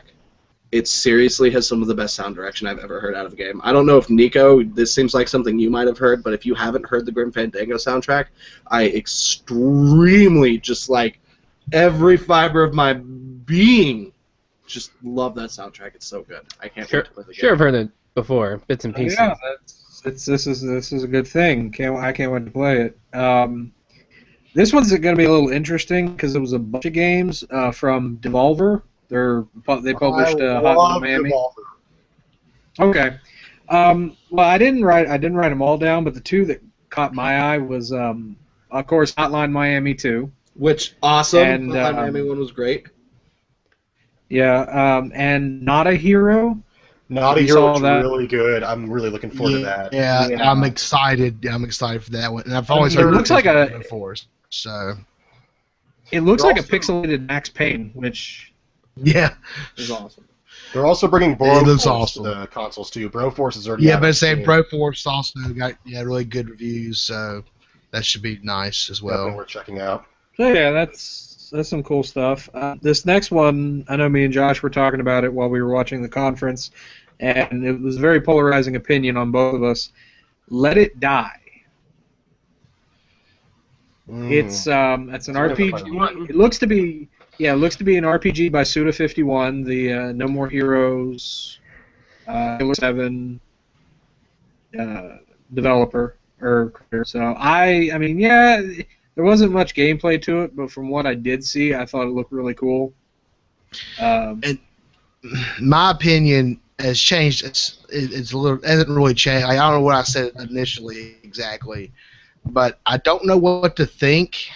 My theory is like some one versus one survival fighter. Like it, like it looks. I don't know. It doesn't look like my kind of game. I couldn't figure it out, but like it's really dark. Really, it reminds me of one of those horror films I don't like from the last 10 years. So I don't know. I can't really explain. Like shit, that's a lot. Like oh yeah, exactly. Like it's like it's like a weird kind of fat guy in boxers with a hammer coming after somebody that's wearing armor. It's I don't know exactly what to think. Like I said to begin with, I'm not very interested in it. And by the looks of it, Donovan and J Dubes have no fucking clue what we're talking about. Yeah, I was taking a bathroom break. Nope. Okay, so make it into the quick notes, one. so Let's do the 51. Heard that title. So There we go. The next one, my little review of it was Abzu. Abzu? Am I pronouncing? I don't know if I'm saying it the right or scuba not. diving one. Yes. Yeah, by the creators of Journey, right? That looks interesting. Creators of Journey. No, like that. The Journey is the people who have started all this crap. So, like all these games like this. I don't know. Like, I'm not gonna just condemn it because I actually like those games that they've done, but I'm just done. Like, I'd rather not play it. Like, I don't want to spend my time doing something else. I don't know. Didn't catch me. Didn't catch me. Josh is done. I guess, yeah, that was another one of those quick response ones.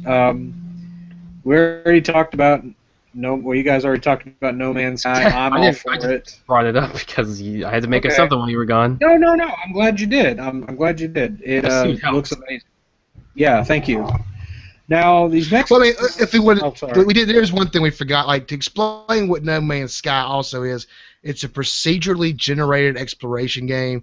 Like the universe is, I guess, ever expanding and ever changing. And we didn't go over like the specifics. We just said we can zoom off into space and rockets, but like it's very technically impressive on a lot of levels. So it's next gen stuff. Oh, definitely. Yeah, I'm all for it. Star Trek it. Adventures. There's spaceships and dinosaurs. Yeah, like it's the right way to do that kind of stuff. It's the right. It reminded. That doesn't sound like an endorsement, Dubious. The co-op is going to be phenomenal. That's all I can say. Just exploring new worlds and shit. I'm all for it. Then these next couple things, if we could, just kind of like give one-worded, or not one-worded, but like one-sentence answers, because they're not necessarily games. It was more about what they talked about. Just because, just to rattle them through. Project Morpheus, the VR headset, thoughts? Occultist Rift is dead, so Morpheus all the way. Someone needs to bury that Facebook corpse a couple feet deeper before someone tries to dig it up. Okay. Yeah, my opinion was I've kicked myself for not mentioning it in our precast because I was pretty sure they were going to announce 2 tech demos. That was my theory, and it did happen. I don't know where I got that from, but it did happen. So we'll have some demos for it sometime this week, some footage, I'm sure. It looks good. Jimmy Fallon's stupid ass put it on his show. And yeah, I did watch that today. It's all right. Like, yeah, like it like. They were impressed by it, but he's an idiot. So impressed by anything. They're a show. I'm Jimmy Fallon. All I have to do is look at the camera and laugh, and they hand me paychecks. Honestly, for me, I think I'm all the way in for like Oculus Rift and the Morpheus, just because it's like I'm pretty sure when you're wearing it, it's like the equivalency of like a 90-inch TV, and having a portable 90-inch TV would be so nice. Because, I mean, like, I'm often on the road. I'm between 2 different houses all the time, and having that would be almost the most optimal gaming, like, screen for me to use, really. I'm super interested in it. The second those hit the market, they have my money. All right, Nico? You put it on your head, it's sort of virtual reality, and it's going to be kind of cool, I think. Awesome. And I think it's nice, too. Are those supposed to be, when you wear those, is it in 3D? Or is it 2-dimensional and it still just moves around with your head? Because, I mean, it could be displaying a slightly different image for both eyes. Well, that's a good question. Sure. I thought it was 2D. I'm not positive. So. Okay, I guess these Yeah, sure. me too, definitely. I guess these two things kind of go hand in hand. YouTube on PS4, the ability to upload instantly to your PS4, and the Ustream interaction. Perfect. I want all my videos to be Content ID matched. I want everything to get blocked. Give me all the copyright claims. You know, I don't. Tupac, take me now. Yeah, we'll see how it goes. That's my opinion on it. Like, it's a cool tool, but I know all of us in here know exactly how much work it puts into putting a decent video on YouTube, at least. Well, So, and editing on a console would be just miserable. Like, I wouldn't want to do it. Well, I like you saw what they had to offer. It's like sets that it's clip art you just throw on top of thing. Like, I'm not worried about that. Star wipe. Yeah, I don't. Yeah. Okay, that's pretty much settles it on that. Some of the free-to-play games they talked about. Funny enough, PlanetSide 2 was one of them I mentioned earlier. That's true. I like how they were like, free to play, what else is there to say? And then at the bottom it says, may contain additional fees for additional content. It's like, well, actually, you know what you could also say is, may contain additional fees for additional content. Fucking free. Yeah, I thought that was while we're amazing. talking about it briefly, though, if you haven't played it on Steam, I really, really do recommend PlanetSide 2. All Space Marine-ness aside, the only real negative criticism I can give about the game is that it's too deep. In the sense that since there's no tutorial, the learning curve on that game is fucking crazy. But, like, the first time you ever, like, see this huge battle in the distance with, like, tons of spaceships flying around and tanks and shit, and then you get up to the fight and you realize, oh, wait, this is, like, a literal, like, 500 rendered person battle right now. Like, I've never experienced it in anything else.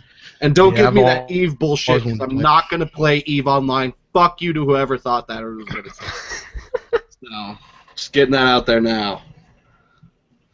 Fair enough. Okay. So Apparently, what's after free to play?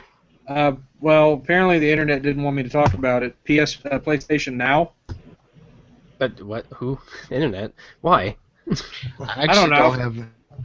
I got PlayStation kicked. Now looks extremely interesting. I think that it is literally the future of all gaming is going to be streaming. So PlayStation Now is going to be the first iteration that we're going to see of that probably will work well. I mean, there's been, what is it, like OnLive or something like that has done game streaming for the last few years, but it's always been streaming games from like the 6th generation and prior, or games that have like that sort of quality or that amount of programming from the older generations. But the idea of being able to stream like a PlayStation 3 game to your Vita or whatever, like that's super interesting. I think it's really cool that it's going to be available on multiple devices.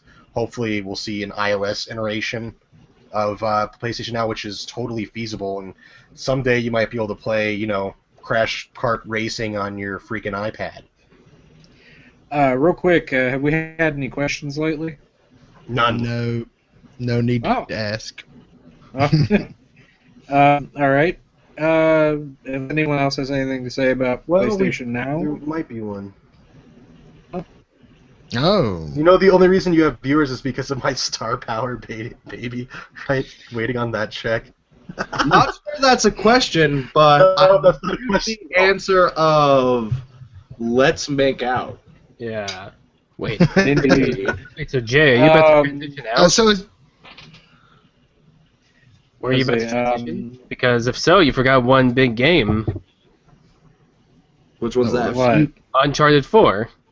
we've That was missed. at the end. That's at We've the missed end. like we're not even. There's like way The more Uncharted games are good, but it's I don't somebody think who's- I don't think people realize how big a press conference Sony had. Like, there's way more games. I Okay, thought it was Donovan, gonna re- say- save your fire. We're almost there. We already talked about the Vita TV. I thought Jay you- did a little dance. Awesome. Well, Pro Yeah, Vita TV. I'll be done. That's a day one Mike, buy. is that you said enough about it? Like, you good with that? Like, Yeah, it's I mean, awesome I just buy. think- We talked I was a super lot about it in the first episode, and not to Yeah, be I guess rude, that's but true. I don't really know what else we Yeah. can say about it. It's Yeah, great that's to have a true. Vita. Sony's taking the right directions with their hardware. They're making good decisions there, and it's going to be a good buy. It's kind of, Yeah. I don't know. I just don't really feel like Right there's a on. lot to talk about there except good, Jared. Well, and the other thing that it might be worth mentioning is that the quality of Vita reviews on YouTube are going to go up substantially because no one will have to capture from screen anymore, or import a Sony Vita TV for the purpose of capturing. So I think it's actually really nice. That's one of the main reasons I'm buying one, is just so I can review PlayStation Vita Persona games. 4 5 times. I'm going to do a right. 98 part Let's Play of Persona 4. Okay, what else? Mortal Kombat X. Oh yeah, totally forgot there were more really games. violent too, man. Those freaking fatalities, they were like cringeworthy almost. No, they're awesome. Oh, yeah. I am Loved it. so pissed off that Sub-Zero keeps losing. Aw. That was But my that was the favorite same- part of our chat. Yeah, like I raged out because Scorpion fans can eat. Never mind. They can eat a scorpion. Sub-Zero all the way. You even left Let's 1v1, nerd. You want to know who I played in Mortal Kombat? Fucking What's Noob that? Sabot. Come at me, dude. Let's left 1v1 me mid. Let's Not the go door in the outside Scorpion. areas. Anyway, all I gotta say is it looks like a Mortal Kombat game. Looks great. Looks violent.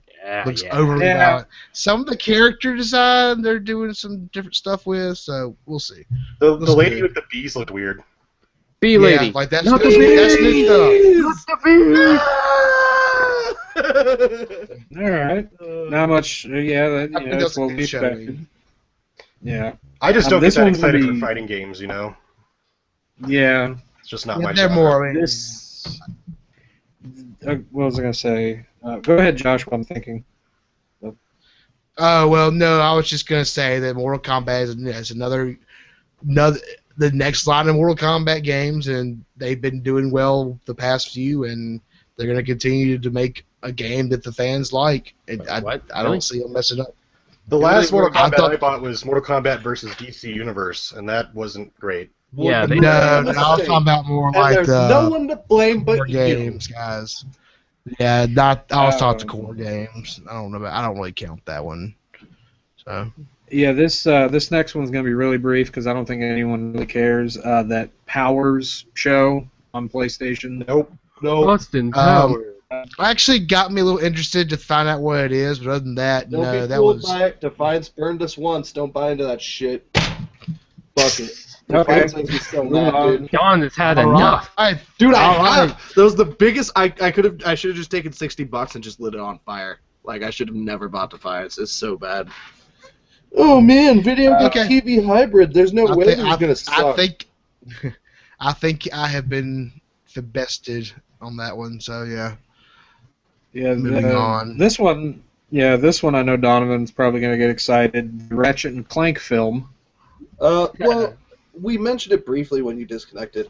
I am a huge Ratchet and Clank fan, but I don't necessarily know that I'd want to see a movie. Maybe it's me being a little bit bitter from the Doom flick, but Did you actually spend money to see Doom? no. It was But 8 that years ago, doesn't mean man. I didn't spend time to see it. I saw that it used like first-person elements in like the trailer, and I was like, I'm out. Nope. That's like an hour and 20 minutes of my life I'm never getting back. Okay, what do you feel about the remake they're doing of the first one to coincide with the movie?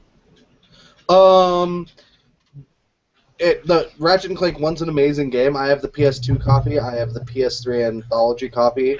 I'm all for them remaking it. Honestly, it really surprises me, especially considering how many people give me the PS2 as the best like video game console of the generation. How many people didn't play that series? Like, I mean, how many people in here didn't even play it? You know what I mean? I didn't play it first. I'm sorry, I don't have it. I was But busy I- playing EverQuest back then. I didn't play anything in the 6th generation that wasn't an MMO. Yeah, like it seriously. In my humble opinion, the Ratchet and Clank series is the best example of 3D platforming to date. Period. And see, that's why I like with the Sunset Overdrive thing. I felt like I'm gonna make my point, but I think there's something I'm missing because I've never played a Ratchet and Clank game. Just to bring that back up. Yeah, and I mean, there's really something. It's hard to describe, like how fluid and powerful in those games you feel. Like especially the later games, like Into the Nexus was the most recent game they released, and it's a prequel for their next gen franchise for Ratchet and Clank. because they kind of do Ratchet and Clank in like these saga installments. Like the first story is like Ratchet and Clank 1 through 3, and then they do the Nefarious saga and all this shit, so on and so forth. But like there's so many little details with the gunplay, like the way your guns upgrade and the way that they handle and things like that. I literally cannot think of a game, at least in the third-person platformer action genre, that handles anywhere even comparable to that smooth. Period. Like, I don't know what else to say about it. It's seriously one of the best games I've ever played, like, even through the entire franchise. And people can piss and moan about the one Ratchet and Clank game they made. That was a fucking, like, tower defense game. But I liked that game, too. It was a solid tower defense. I fucking had a blast. And, I mean, I guess you can make arguments for All for One not being the best game. But even then, name me a better four-person 3D platformer. You know? I think that says it all. We can move from that. They already talked about Last of Us. Metal Gear Solid 5. I'm pretty sure most of you are like, oh, it's Metal Gear, and I kind of say the same thing. It's gonna be epic. Snake Eater was my favorite Metal Gear. I don't care what anybody says. I haven't played since the 90s. What'd you say, Don? Okay, well, Snake Eater was my favorite Metal Gear. I thought you said Snake's Revenge. I was like, oh, I was so close. okay, well then everyone knows what to expect from that, so we can move on. It's Kojima, Metal Gear, it's crazy. It's weird that it's open world. That seems very strange to me. I don't exactly know how they plan to tell a narrative, or at least a like espionage. Through Fetch Quest, duh. Obviously. Obviously, that's not World of Warcraft. Have you never heard of the MacGuffin before? Come on. All I'm gonna say, McMuffin. All I'm gonna say about Metal Gear is I think this should be the last one, because after that, the only thing Kojima has left to do is remake Metal Gears 1 and 2, and then he's gone full circle. And there's nothing left to do. It's the truth. Happen, though. So, yeah, we're okay. Metal Gear. Here's a quick one. The fact that Grand Theft Auto 5 is coming to the next gen consoles. I thought it was just PS4 only, but it's been leaked since the PC version. Definitely buying the PC version of that. Okay, yeah, I mean, I have the PS3 version, and I still might pick up the PC copy. It's a really good game. My opinion on that is GTA 5 should have always been a next-gen game from the get-go. So I'm glad they're finally doing it. To be fair, it is a hell of a swan song for the PS3. It is really fucking good. It really shows off like the maximum strengths of the console. A quick note that I guess I can't believe Rockstar can get away with is, regardless of system you have, you can transfer your save file to the other or opposite system. Like for example, you play it on 360, you get a PS4, you can take your 360 save to the PS4. That's pretty cool. That's amazing. It's just That's nice. Okay, that's about says it. Batman, we already know. It's Batman. I'm Batman. I can't wait. Move on. That, for me anyway. I don't know about you guys. Batman. It's ridiculously over the top, but whatever. I'm not familiar with the series exactly, so. I heart Harley. We have a question. We have a question. What is it? Is it a legitimate question, or is Jimmy Hopper trolling us again? If at all, will Sony Corp's financial woes affect the future ability to produce gaming hardware/software? In my opinion, Sony's the only one that's making any good hardware right now. Don't get me wrong, I enjoy my Wii U, and I'm sure the Xbox One is a good system, but really, I see a lot of problems with what Sony's doing with their cloud technology and the way that they're handling their TVs and shit. I think if anybody, Sony's been taking hits, but I think they have the right idea. To be fair, there's not a single company that hasn't. Microsoft, Sony, and Nintendo have been taking massive financial cuts, huge. Nobody's doing well. And the fact that Sony is still coming up with ideas that are both solid, compelling, and innovative, in their hardware, I think is really cool. I think Sony's biggest issue is not with their gaming stuff, but with their other products, which are what they're actually seeing major losses from.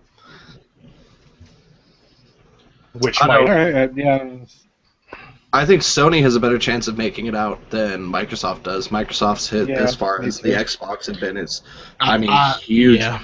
The people who said that there was a console war obviously didn't look at the sales figures. That's all I'm going to say about it, you know what I mean? Yeah. Well, Sony also recently posted that their R&D costs for developing the PlayStation 4 have actually been recouped at this point, so now whenever they do sell hardware, it actually is profit now, which is incredibly fast for how long the system has been on the market. And especially if you look at the Xbox One, I'm pretty sure it's the opposite of the Wii in that it doesn't print money, it burns it. Yeah. Like you plug it in and the Kinect looks around your room for wherever you put your wallet, and then it locks on and vaporizes it with a heat-seeking laser beam. Like, thank you, Michael. I appreciated that donation. Like, I don't know, man. I think out of the big three, Sony is the one who's probably going to be okay with their financial losses the most.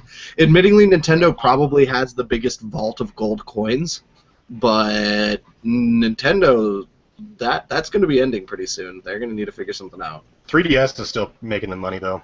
That's because the 3DS is the shit.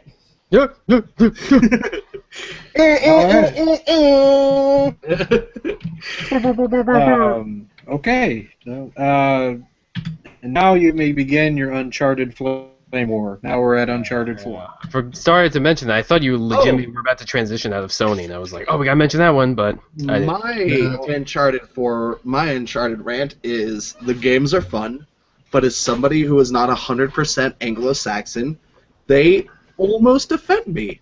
Because they're pretty much just like, okay, well, this game we need to kill this minority. Shit, we need to come up with somebody else for the next game. Like, I don't know if you guys have seen the zero punctuation reviews for those games, but I find them to be extremely accurate. Like, yeah, the games are gorgeous and they handle pretty well, but they're pretty much like Patriot propaganda. Like, oh man, look at me, I'm a white privileged male. I guess I'm gonna go collect treasure and fuck the rest of the third world. Like, Uncharted. I'm gonna impossibly climb everything in sight. Yeah, like, literally, I feel like if I met Nathan Drake in real life, I would probably punch him in the throat. I mean, he'd probably beat my ass since he looks pretty muscly and about, like, 6'2" or whatever the fuck, but the point is I would take a swing at his Adam's apple. That's what I'm trying to say. Oh, Don. Yeah, I honestly don't have enough experience with the Uncharted games to really have an opinion either way. I played about 10 minutes of the first one, and that's about it. And I do really like the games. As games, they're really, really fun, especially the multiplayer. The multiplayer in Uncharted 3 was fantastic. Maybe the best third-person, like, cover-based multiplayer I've ever played. Admittingly, Horde mode in Gears of War is really good. But every single time I play the game, it's like, man, this is so good! But I fucking hate this guy. Like, and it's so weird for me because they're really enjoyable and they're really well made, and I love Sully. I think Sully's a great character. I just really don't like Nathan Drake. It's kind of the way I feel about Leon Kennedy in the Resident Evil franchise. Love Resident Evil. Chris Renfield is who I want to be when I grow up. Fuck Leon. I hate him. You want to be muscular and punch black guys in Africa? You are never going to grow up. That sounds You're never going to grow up in general. It's just not who you're going to be. You're just not going to grow up. Yeah, that's also probably true. That's fair. So in conclusion, Uncharted. Yeah, it was a CGI trailer. Yeah, whatever. Okay. Well, now we're at the big end. We were at the home Drum stretch. roll. Woo! Otherwise known as the only press conference that genuinely impressed me. Yes. Let's do Okay, this. so Ready to tag team, Don? Yeah, we can do this, and I'm sure Tiberius is ready to wrap barbed wire around his body. My Nintendo is ready. Michael, let's get into Hey, it. Nico, that's how you make a fucking joke. I had one good one. It's about the butthole, and it was a pun, okay? That's how you make a good joke, is it's toilet humor and play on words. There you go. There's the science, okay? I'll play. All right, You're so about to say you'll play my words? Because please, Nico, please do. Okay, you're the one. We'll start going. Oh, all right, let's do so this. much. The first thing they talked about was you can have your me and Smash Brothers, which I think is neat. I thought it was customize them. stupid until I saw how they did it. The fact that there's 3 different fighting styles and you can completely customize like the different like attack sets out of those fighting styles, I think makes it look like legit. Oh yeah, I'll never use it, Luigi all the way, but hey, they're Yeah, trying. dude, I feel you. Luigi in the pink skin, I always call it the pink menace. You just run up and you just poke people, and then they just fucking fly off the map. It's so good. I love it. I love it. Luigi #1, I feel you. Okay. Cool deal. I don't love it. You don't Shut up, love it? Josh. This isn't for you. No, I want to hear it, Josh. Lay it on me. What don't you No, love? no. I don't see the appeal of the Mii character in Smash Brothers, and the 3-way fighting style is just them trying to make the characters work. So I agree, but that's good. Think about how many games, and I don't necessarily want to bash Nintendo, but think about how many games where they do just like shoehorn in the Mii, and it's like fucking nothing. Well, Like, I'm getting you there. Like, finally, yeah, like that is one valid point. Like, the Mii actually does something in this game, but it's not the worst feature, which we'll get to in a minute, of Smash Brothers. So They added packaging. Yeah, we're getting to that. But and of course, Smash Bros. On 3DS look cool. I like the 3DS only looks game fine. mode. Did you guys watch the Smash Brothers tournament? yeah. Yeah, so you guys, Oh no, I didn't have time. for those to of do you that. who might not have watched the Smash Brothers tournament, they highlighted something very special about the 3DS, in that the 3DS has a game mode that is specific only to it. And the game mode, It's like a time trial platforming mode. Yeah. it's called Smash Race, or Smash Maze, something like that. And the way it works is it procedurally generates a massive, like, side-scrolling adventure map, right? Filled with enemies from all sorts of Nintendo games. Pokemon, Pac-Man, all sorts of stuff, right? And Heck, man. what happens is each player gets dropped in their own version of the same procedurally generated dungeon, right? And everybody has 5 minutes to run around the dungeon, kill as many people as they can, open as many chests as they can, do as many hidden runes as they can. And as they do it, they gain bonus stats that apply to their character. So like increased speed, increased jump, increased defense, things like that, right?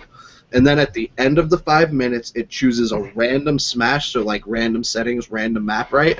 And it just throws all 4 players into it with their modified stats. And so, to me, I just think that sounds like a fuck ton of fun. I really do. I think it sounds like a really fun way to play Smash Brothers on the go. And also, I was kind of iffy about Smash Brothers when I heard that it was going to be on the 3DS originally, but then I played PlayStation All-Stars on the Vita, and I really do think it's going to translate extremely well. Oh cool, yeah. cool. All right. No. The graphics on This, the 3DS one I thought were better than I was expecting too when they showed some. Oh footage yeah, from that. definitely. I was I thought expecting they it to look looked like garbage. No, it looked really good. I thought the graphics looked really good. I really like the thick black outlines they did around all the characters. Mhm. I think made it look a lot more They defined. made than, like, they made really good choices with what they did to make it look. Yeah, I agree. Nintendo's really good at that, at utilizing the most out of their hardware to make it look very presentable, even though it might not have like the highest what's it called, polygon count or whatever. Resolution and yeah, exactly. This was announced at the end of the digital event, but I'm just going to bring it up here. Paluenta? Did I say that right? Is a playable character? What is? Huh? Oh, Palutena. Oh, Petaluna. Petaluna. Wait, what? Isn't Yeah, it from that Kid was Icarus? so Chick from Kid confusing. Icarus. Yeah, I yeah. thought that was I know you did. I know why you put that this part, but that ended the press conference, the direct event actually, and that was the most confusing shit in the world to me. I was like, what is going on, and why are they ending this on an obscure character reveal for Smash? Anime. It's anime. Yeah. And I don't know. The anime parts were pretty good looking. I saw, and then they showed the game after showing the anime part, and I was like, oh, the game looks kind of shitty compared to how nice this anime looks. It's okay. It was okay. I just didn't get. I thought it was the strangest way to end that thing. I don't know. I think there's I a big guess thing for Palutena. I think that's why people. I think I didn't really realize how obscure that character was because I've played both Kid Icaruses. Like, I beat Kid Icarus Uprising. Well, she was a big that thing is a for niche 3DS game. character. Yeah. Well, she was big in Yeah, the 3DS but nobody- one. Yeah, again, but I don't own a 3DS, and there's half people watching that stream. So I mean, I don't know. It's not a bad thing. That's what's great about Smash Bros. It's got characters people care about from all of the game. So just to me, I was just like, I don't know what this is. I can't get invested in this. I'm okay So with it. you unveil Little Mac, and I'm like freaking out. But Yeah. whoever the hell that was, I don't know. On a quick note too, later tonight or today, they also revealed that Pac-Man is a playable character. Really now? Yeah. I mean, Namco is co-developing it, Waka, so... waka, waka, waka, waka. Here's the problem. They still haven't announced Mr. Game & Watch. And Well, they did that today it's a too, problem actually. for me. Ah, yes! I Tiberius... knew he on was the going to be system making a now. comeback. I also On don't the know how system. she got under my radar, but Rosalina, like 3 thumbs up. Yeah, I love Rosalina too. You know what? Yeah, The one I heard. thing I that saw a lot of tweets. Yeah. Nintendo pissed me off with the one thing today, though, is when they did that Mother 3 troll. Oh, yeah. that's like my first note. Yeah. Nintendo really just did burn a Mother fan. it's It's just, just are you like- serious? You guys fucking serious? You're That's not my going to first release note. my Oh, game. okay, though. No, And okay, now- hold on, though. No, hold the fuck on. Yeah, they slapped the Mother 3 fans, but they did it as sarcasm. It was fucking a robot chicken. Yeah, which... Like, the difference is they were doing sarcasm. They're like, ha ha, look at this joke, ha ha ha. Where Microsoft was like, you wanted a Conquer game? Fuck you. Make it Later yourself. on, Like, there's big- like Deadeye just like, you are never getting a Conquer game again. No. Like, Well, hang on, guys. Hang on. I think there's such a big difference in the way that they handled it. Like, I agree it was rude, but I thought it was actually funny. Yeah, guys. You want to talk about slap in the face? This is my slap in the face from Nintendo. Amiibo. Fuck Yeah. Amiibo. I knew it was going to Period. happen. Yeah, You know what? it's leaked. It may work for them. It just may. Like, you look at the Skylanders and stuff. I mean, Look, they can't push fucking games. They can't push fucking consoles, and now they're trying to push figures too. How could it Yep. possibly work? I don't know. Okay, they added another fucking thing on top of their new controller adapters and all. How? Sorry, I hate this figure collecting shit with games. I just don't At least get it. for what I'm they too, talked I'm about. too old, I guess. At least what they talked about. It's not a necessity for a Smash. It's just a thing you can do. No, which- it's not a necessity, but if you watch a little bit of the Treehouse event, it's like, oh, but yeah, you can get this figure, and it's not like the character you can play as in Smash Brothers. This one could be customized, and this one levels up, and this one does that. It plays Like, itself. This is potential. This could have game-breaking consequences. Yeah. Debatable. The way I see it going as far as gameplay is concerned is I see like multiplayer being, particularly just stock characters. I'm sure there will be a game mode where everyone has to use their own little Skylander, but I don't see the traditional multiplayer playing like that. I see as it being more of a primary single-player feature and not necessarily a multiplayer feature. Especially They're with gonna how implement- hard, because Nintendo, one thing that I find very interesting is Nintendo's pushing like super hard for Smash Brothers to be taken as a competitive fighter.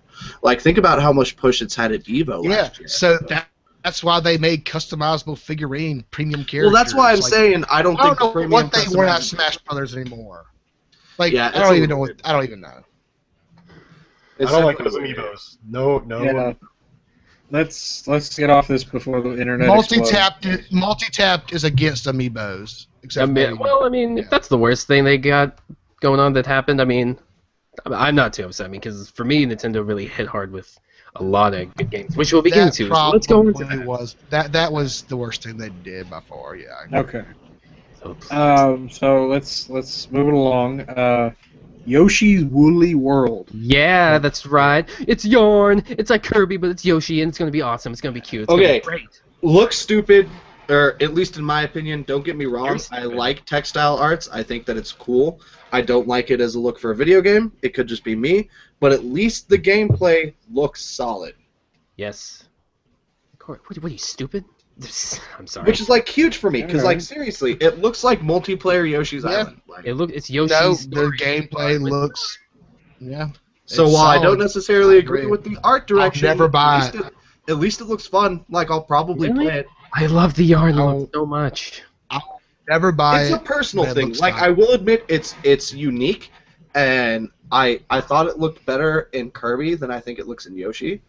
I like Yoshi more as a yarn character than Kirby. But I just care that the game's gonna be good. It's You gonna. know what I mean?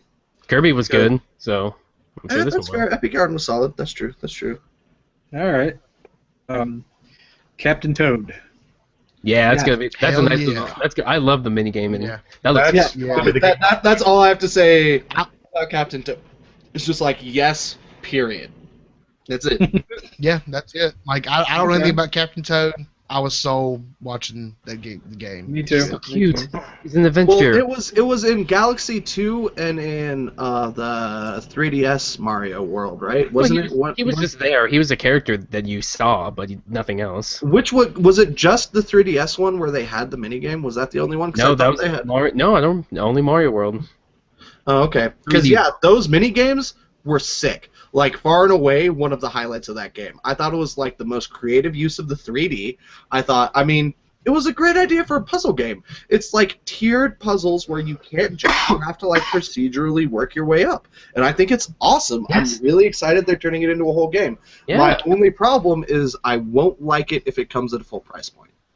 It needs yeah. to be like There is a physical release for sure. It I is. know that much. If it's $40 physical, maybe. yeah, I'll pay $40. I'm not going to pay $60. The price I paid for Mario Kart 8 is not the price I'm going to pay for Captain Toad. Yeah, I'm pretty sure it's not. I mean, it's. Interesting. I'm sure going to pack a lot of levels, but I mean, yeah, it's not going to be worth a full 60 or And even. it'll be great, but it's one of those things with like I was super cautionary about the Stick of Truth because while the writing's amazing and the gameplay is amazing, I had a hard time thinking that it was going to be worth the price of admission. And luckily in the Stick of Truth's case it was, but like I don't know if Captain Toad would be worth $60. Not because it's not good, but because it's kind of a shallow concept. It's already been listed for pre-order for 60, so I mean. Oh boy. Well, there we go. so I have weird. another question. So it says, I don't give a rat's ass about Skylanders or Disney Affinitive, but I love action figures. Nintendo action figures relate to a video game is highly appealing to me. So how are the amiibos a bad move? Here's my thing when it comes down to the actual figures. I think Tiberius is right in that he doesn't necessarily like how it feels from a competitive standpoint.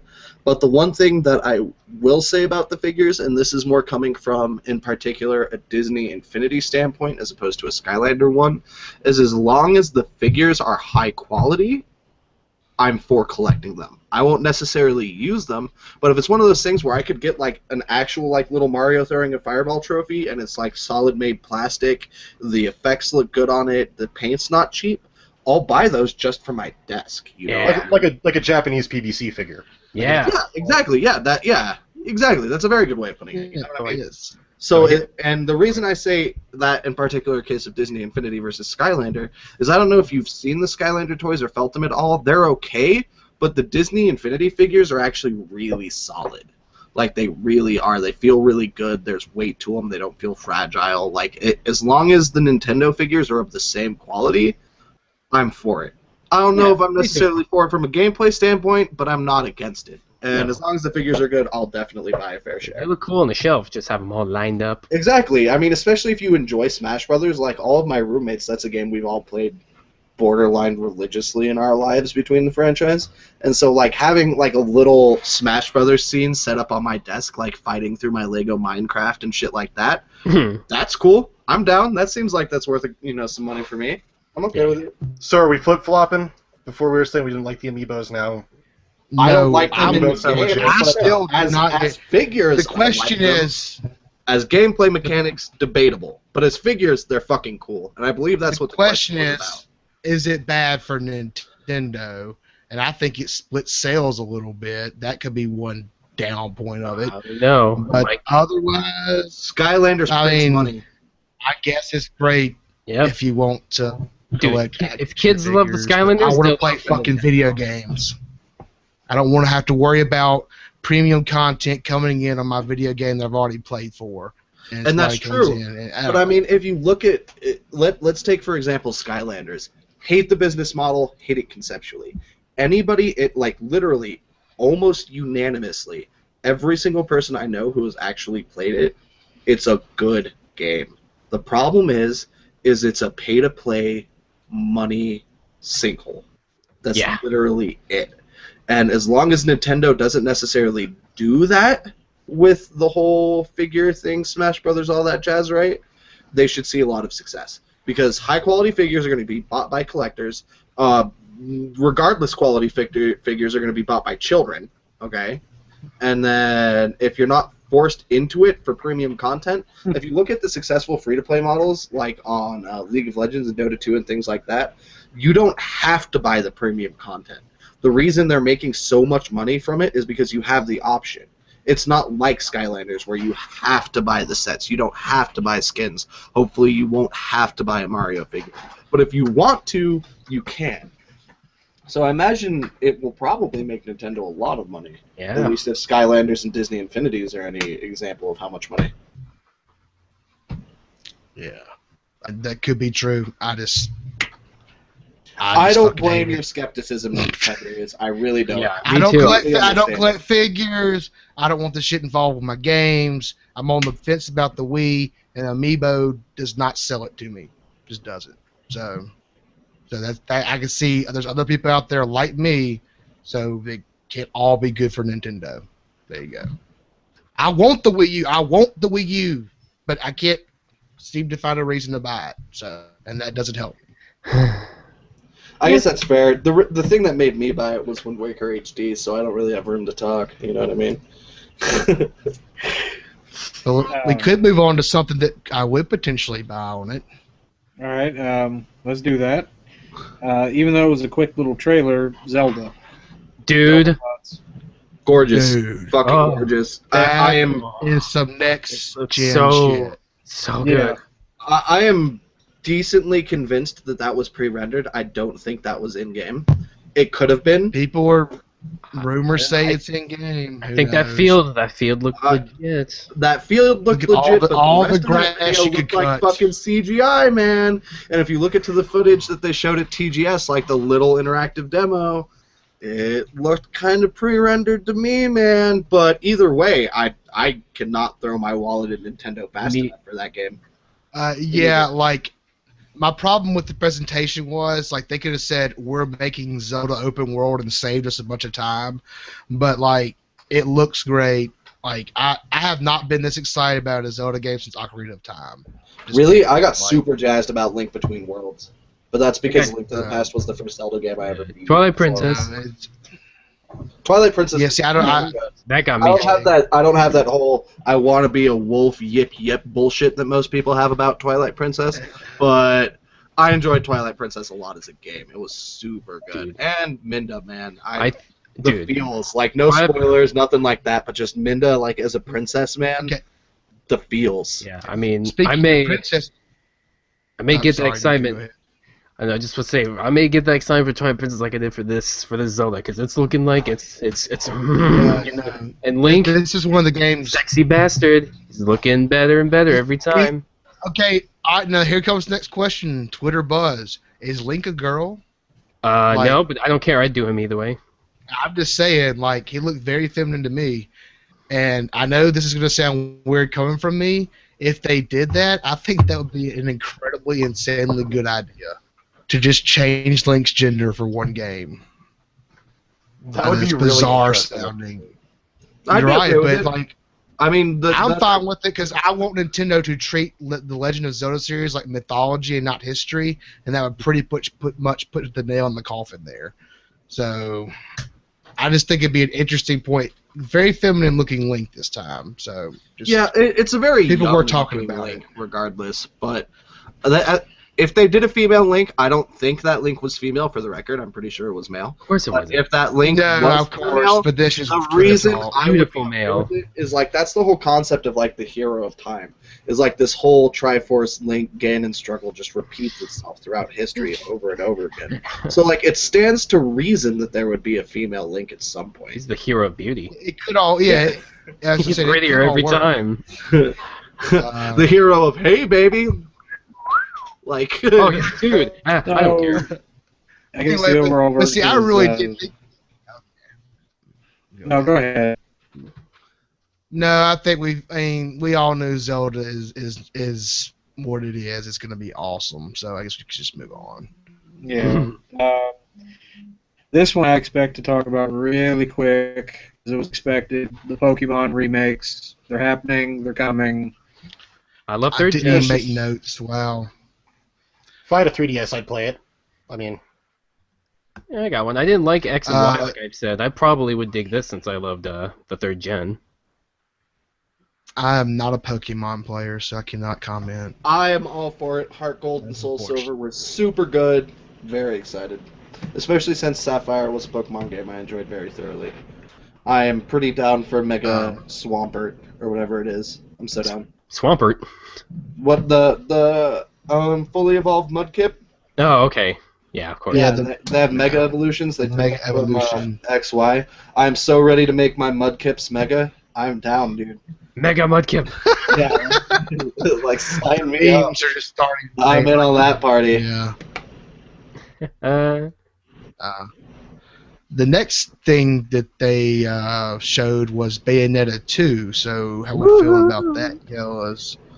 I have no think, experience in that series. I don't know if I'm really all that interested.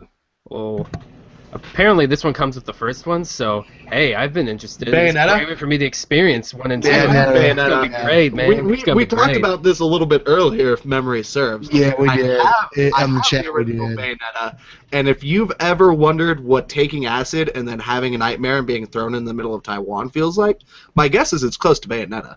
Because the first 5 minutes of Bayonetta, you're a nun with pistols in your heels and tits hanging out, killing angels. Because they show up in a graveyard. Oh, Bayonetta! How could you So, get it? like, It's my fantasy come true. and like, I mean, relatively here's the thing. spoiler free, Okay. it's like, oh, who's the final boss of Bayonetta? The God, The universe. obviously.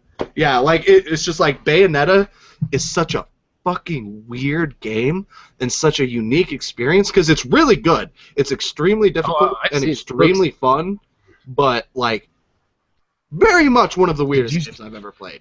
Did you Like, say I don't- difficult? Yeah, it's not bust your balls hard, but like it's got that really Capcom feel to it, like Devil May Cry. You know what I mean? Where it's like you just want to grind out that score for each one of the sections. It feels a lot like that. Which isn't like so hard, but it's like challenging. It's not unfair. It's like you just have to actually work a little bit. And so yeah, they're gonna bundle that game, the original, with Bayonetta 2, and they're gonna release it. And they're gonna goofy it up some more Nintendo style with some costumes. Yeah, and I Link and saw Mario. the Link Yeah. and Samus Bayonetta. Yeah. I was like, what the fuck is this? I was But like, the yeah. second Oh, it was Samus actually with Mario. Yeah. huge tits and heels, like stuck the sword in, and it was like, I was like, okay, I'm sold. I love it. Done. I know. Done. It's like, you can you have my click money. on The Popka, Mr. Popka believes that this was the single greatest move Nintendo made this press conference, and I tend to agree because bundling both games does make it an incredible value, and people Yes. have been interested in this series. I've always wanted to play it, just never had the time, so I think it is a good move. So I am professionally ready for Bayonetta. I think far and away the best move Nintendo Yeah. made this conference was the Smash Brothers tournament. In a really serious way. Well, of I course. don't know if you saw how many people were watching that No, live. but Even before the tournament started, nobody else got viewers like that at their show. Like, fucking period, dude. The Smash Brothers tournament killed. So many people watched that shit. yeah, well, some of us had to get ready to podcast about the other announcements instead of watching tournaments. So I had it no, on my people other were monitor while I was in insane. practice.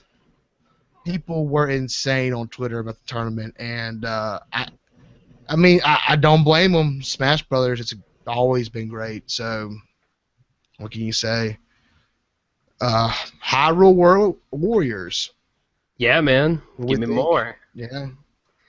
I'm loving how I like all the character designs work choice. for all the characters. Zelda looks pretty badass. Yeah. Everything. I'm all I for think it the characters because- are great. And it's, I love Dynasty Warriors. I'm a little fanboy before oh it. yeah, and that's what it comes down to. If you like Dynasty Warriors, you're gonna like Hyrule Warriors. I kind of wonder like what it does for Nintendo and the Zelda franchise, like kind of like why, but it seems like good fun, so Dude, I who couldn't really cares? knock It's it. not a Link's crossbow training, so. That's fair. It's not Link's crossbow training. My one problem with Hyrule Warriors is Lubu's not going to be in it. Aww. But Midna's in it. And that's the only reason I play Dynasty Warriors. I'm not gonna fucking. But you got Midna, man. It's okay. Yeah, that's fair. Admit. Oh my god. I'm glad you feel the the fucking Twilight Princess bromance because that game was so good. Dude, the erections all day, all the time. When that game was in my youngin' days. That's the quote right there. Nico the Wii guy. Erections. 2014. That's the like. Yeah, that should be the title. That should just be Nintendo's ad campaign. All right. It's just like Nico just playing NES, and then all of a sudden he like looks over, and you just hear the desk just like start to thump. Nope. Like. Looks like I'm gonna need All another right, we're going for the Back to the Future 87 miles per hour. It's like We're going to places now. There's a new Kirby game. yes, Does it's anybody care? Yes, it's a sequel to Canvas Curse, basically. Oh my god, it looks and it's clay, basically. I love what Nintendo does with their tell me styles. about it. Why it's so great? I love I love the clay style. I mean, they're doing everything. They always yarn, and then now clay, and I mean, dude. I do like the way the claymation looks. You but play that's this? because This game is great. It's basically this, but it's gonna be on the Wii U, and it's gonna be fun. I didn't actually play Canvas Curse, but I am all for the claymation art style. I'm sure all of the twogs in here are gonna burn me at the stake for saying this, but some of my fondest Super Nintendo memories are of Claymates and Clay Fighters. Like, I'm not saying they're amazing games, but those are some of the first games I ever played on the Super Nintendo. And I totally. I was actually never one of the haters of the Clay Fighter series. I actually played a lot of those. It wasn't until I got older that I realized that they weren't as great as I thought. Because they're not, That's the but like series they should visually they're so appealing, and like I have mixed feelings about the whole like drawing a path for Kirby and shit on your gamepad or whatever. I'm sure it'll mechanically handle fine. But that game looks awesome. I think. I'm sorry to cut in. What did we talk about? We're talking about the new Kirby. We have covered Bayonetta and Hyrule Warriors, and we're back on Kirby. Yeah, I want to say, for my 2 cents for that Kirby game, not interested whatsoever. Looks like I'm with not interested. Not enough Forza, not enough Halo. Dubious out. Don't like stylization? Screw you. No, like that's Right. not the that's I know really it's not the It's problem. just the gameplay fundamentally doesn't look like it's for me. Oh, you do you? Oh, and you rather just drive? Yeah. He would rather drive and play Call of Duty because he's fucking dubious.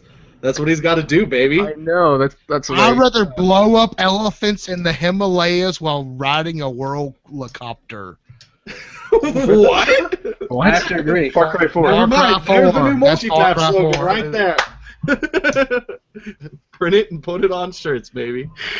Along with my yeah, before my internet decides to kick me out again, we only got like 3 games left anyway, and we're done with the conferences. Xenoblade Chronicles X. Looks good. Xenoblade's a good series. Good. Looks good. Excited to play it. It's good. Yeah, I never played the original. I should have got it because $90 now. Xenogears? Yeah. Xenoblade Chronicles. No, the Chronicle, yeah. So what exactly is there a relation totally between interested. Xenogears, Xenosaga, and Xenoblade? Is there a relation between all those games, or I think I actually played most of those. It's all part of the Xeno series, I guess. because Xenogears was the first one for the PS1, and then on the PlayStation 2, Xenosaga came out, which was like a multiple-part episodic 80-hour RPG episodic thing, kind of like Hack Slash was. So I'm kind of or dot hack slash or whatever you want to call it. So the one I played on the PS2 wasn't good. So I don't know how I feel about that series, and that's the only one I've ever really played. Okay. Then we can. I guess you guys pretty much talked about that. We can move on.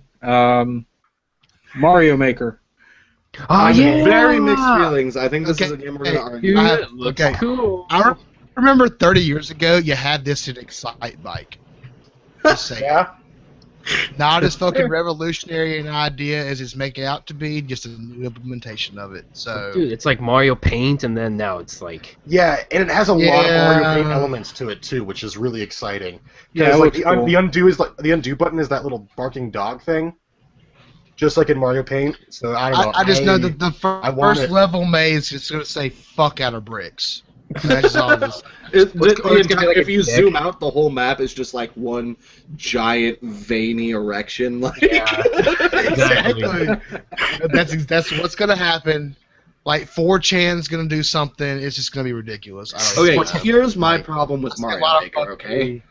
What I like about it is that there's tile set swaps, which means that there will hopefully be physics swaps and mechanic swaps. So if you want your level to handle like Classic Mario versus New Super Mario Bros. Wii, you should be able to do that.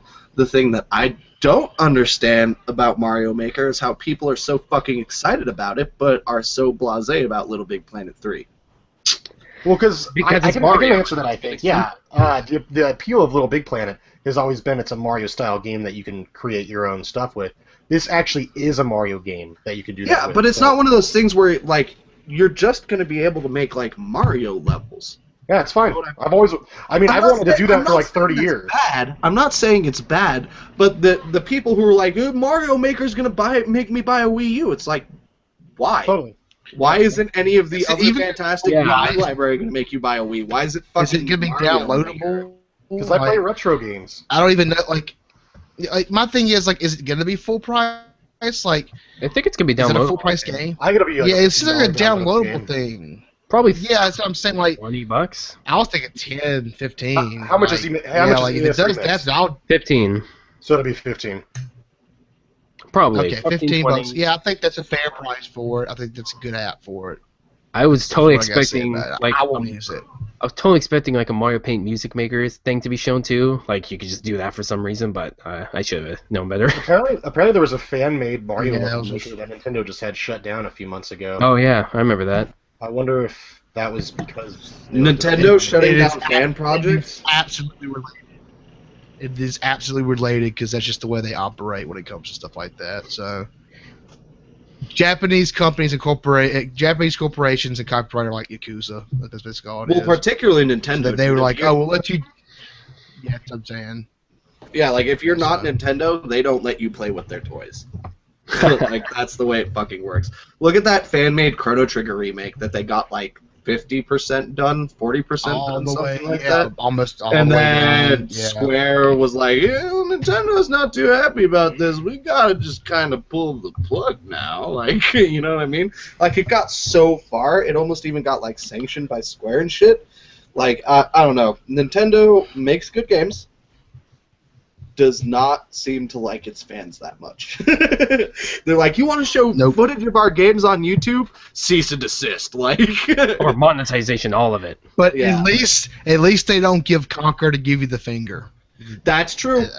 Honestly, that might have been my highlight for E3, was all of the unanimous cheering of Conker followed by the unanimous silence. Just like, you could hear my the heart of the favorite crowd part- just shattering. My favorite part of E3 is coming up next.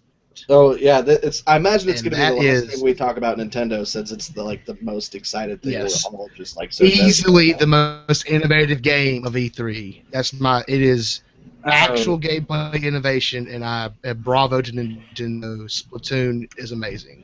Splatoon. Okay, I was gonna say I'm glad you brought that up. Let you guys talk about it because I think I'm gonna have to bounce out because the connection's fighting me No, Jay. really bad. I want to go, but we're pretty much after Splatoon. That was pretty much it anyway. Yeah, this is Except more or less for the some last thing. questions. Well, So- Yeah, but like, I'll bring something up. let's but, be honest though. Did anybody see anything nearly as gameplay innovative at E3 as Splatoon? I mean, maybe That No was Man's like Sky, the most but- That was good. What No about Man's Super Ultra Sky. Hyper Dead Rising 3 EX Sky, Ultra, like- Ultra Plus? I mean, No Man's Sky, yeah, that's a good second place, but No Man's Sky is a game like, yeah, I've worn it since I was a kid. I had no idea I needed Splatoon until I saw it. Yeah, that was a great And now I just got it.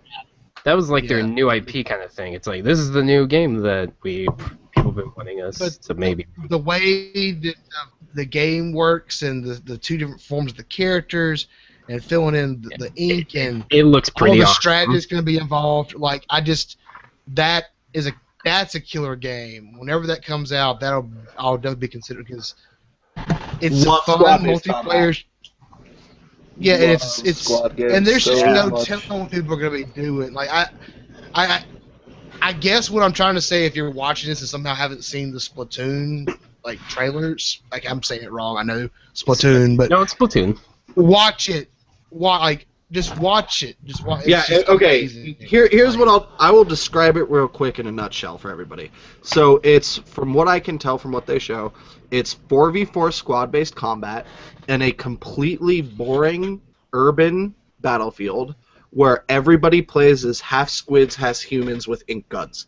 And so the entire concept of the game is when you're in human form and you have these ink guns, you just walk around and cover the whole fucking arena in ink. And like your team's ink color will speed you up, the enemy's team ink color will slow you down. You use ink to damage players and kill them and stuff.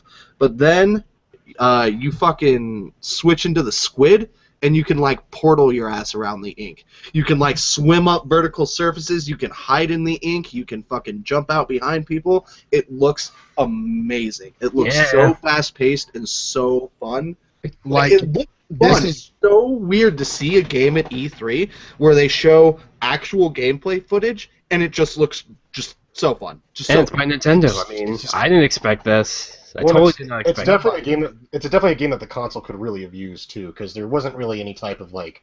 I mean, we have seen Call of Duties released on that and stuff like that, but there really hasn't been a multiplayer game that like draws in the masses. And I kind of feel like this is like their version of Plants vs Zombies: Garden Warfare, just more unique and amazing. I don't know. It's It like- looks cool. It's like taking Mario Sunshine and just having the ink be like you spray ink instead of like water. It's like that's what I thought. I can honestly say I've never seen anything like it. Like period. So like I've played some games. it's hard to impress a cynic like me, and they did it. That seems like a fair I guess we're statement. all in agreement that that one looks really good.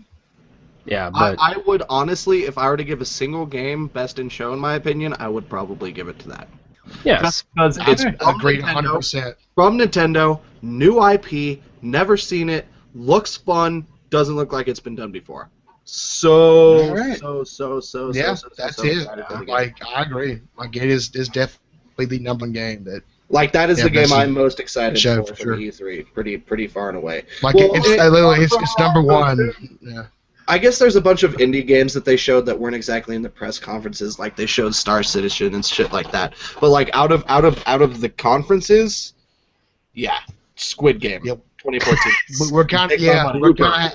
we're kind of having to focus on the conferences because they did release so many games outside of it. That's true, but that's not our fault. That's Nintendo's fault. All right, we have a question from the audience about Splatoon.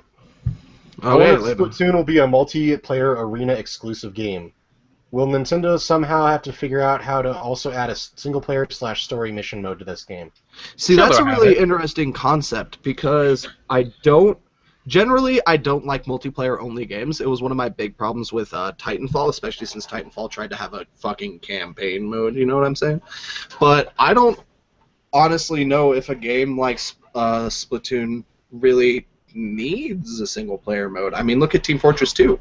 I have something like 200, 300 hours in Team Fortress 2 played, and there's no single player in that. I mean, it really depends on I'd the have to quality of the agree. game. As a guy who is very much into single player campaigns and single player games, I'm going to have to be in agreement on this one. It never once crossed my mind that I would not want to play with other people seeing that game footage. And like that's I rare. want that to be a multiplayer game. Yeah, Like that that that's is so super rare. And I was actually perfectly fine with Titanfall and having any sort of single player at all. I mean, Oh the no, I campaigns were was stupid, too, but I hated that they tried to act like they had a single player. They're like, we have a campaign. There's a story. That's how they didn't really Unreal sugarcoat it Tournament too used to much. do it. but- That's how they used to just put a bunch of bots on the map. Yeah, that doesn't mean it was any better back then either. But I'm just saying, like, if somebody like showed me, like, 8, 10 maps in Splatoon and was like, "Do you want to buy and play this game? It's only multiplayer."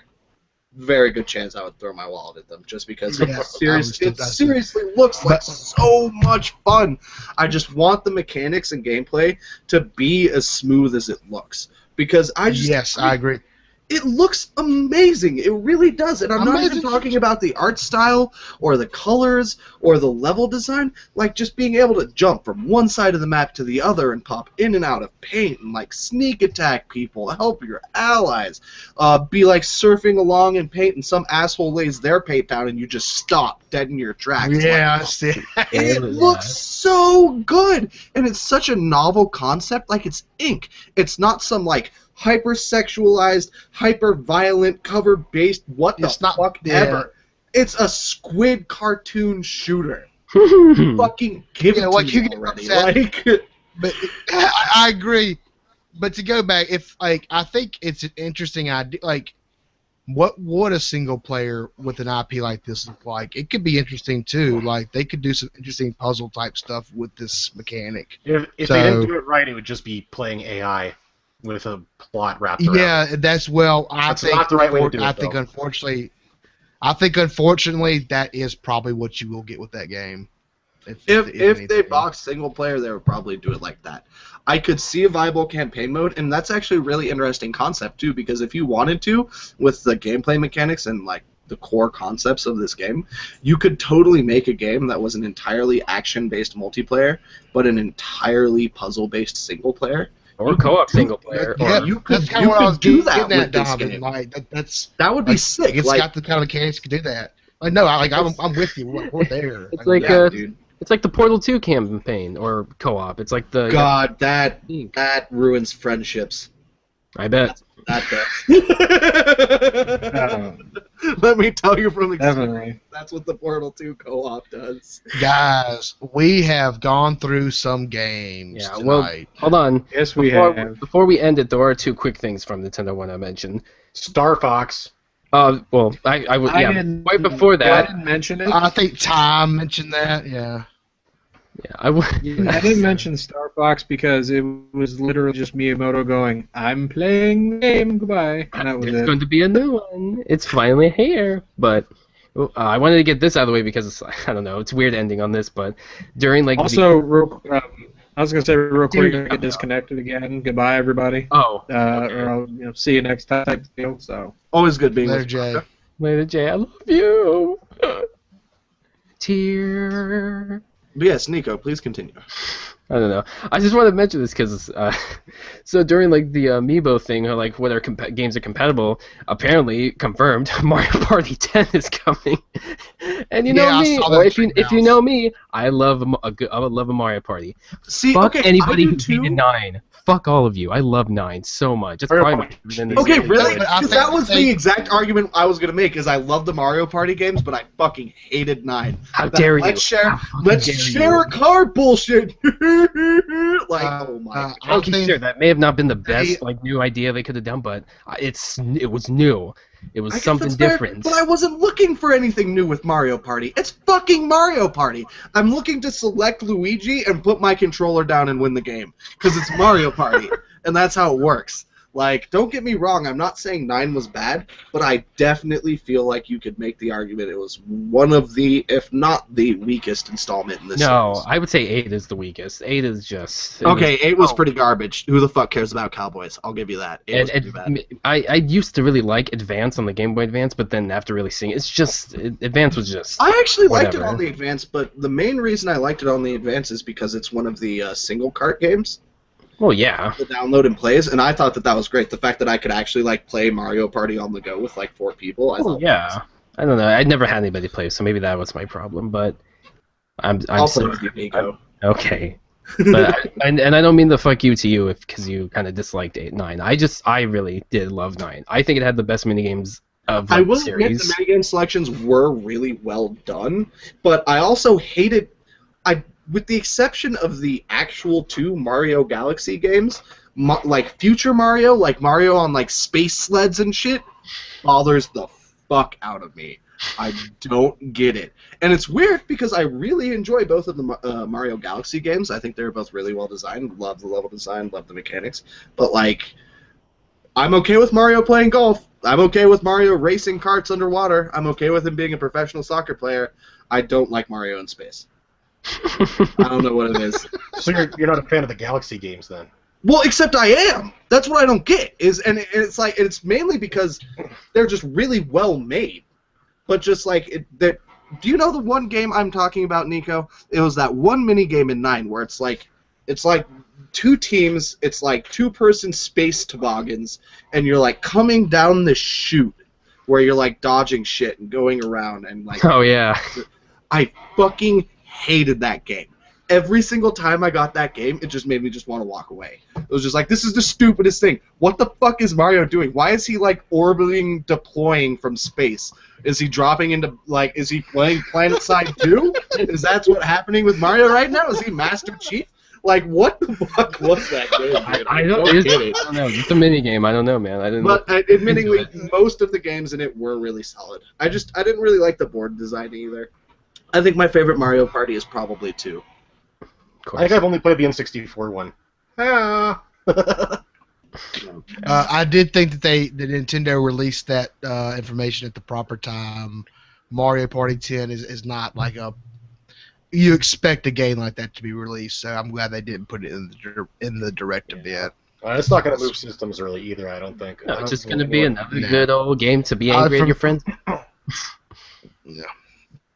What was the other point you wanted to make about Nintendo? Oh, no, it was the Star Fox, but I want to say it after Mario Party 10 because it's like, I wanted to use Star Fox, and it's going to be happening, and apparently some sources say it'll be released in episodic fashion, I guess like Wolf Among Us or something, which is really interesting. That's really interesting. I could see it because... we talked about it last podcast, too. They just really need to not have any third-person sequences like they did in Star Fox Adventure, and the game would be perfect. I would be alright with if they did. I want to be in the spaceship. Yeah, there was contention underwater thing. I want to be on the tank, but I just do not want to be outside of the vehicles. I agree. I actually really like the tank sections in Star Fox Adventures, but the free roam sections, blech.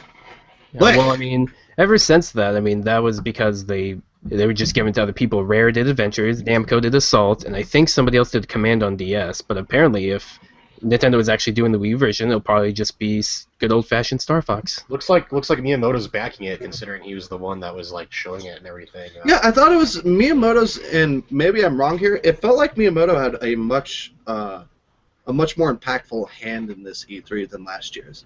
Like, I feel like Nintendo's stance at E3 last year was like, let Sony and Microsoft fight. We'll pick up the scraps. But like, I don't know. Nintendo felt really too active. bad they didn't. That was a fail. Yeah, right. Yeah, so I mean, of all the conferences, I vote Nintendo the best because, for me, all home runs, I would totally get all those games they say. I really would. If I had the money, and also, I would buy each one. I mentioned this earlier as not being the biggest deal, but part of the reason I thought Nintendo won so hard is, with the exception of some of the arguments we had already, it felt like most of Nintendo's footage was actual gameplay.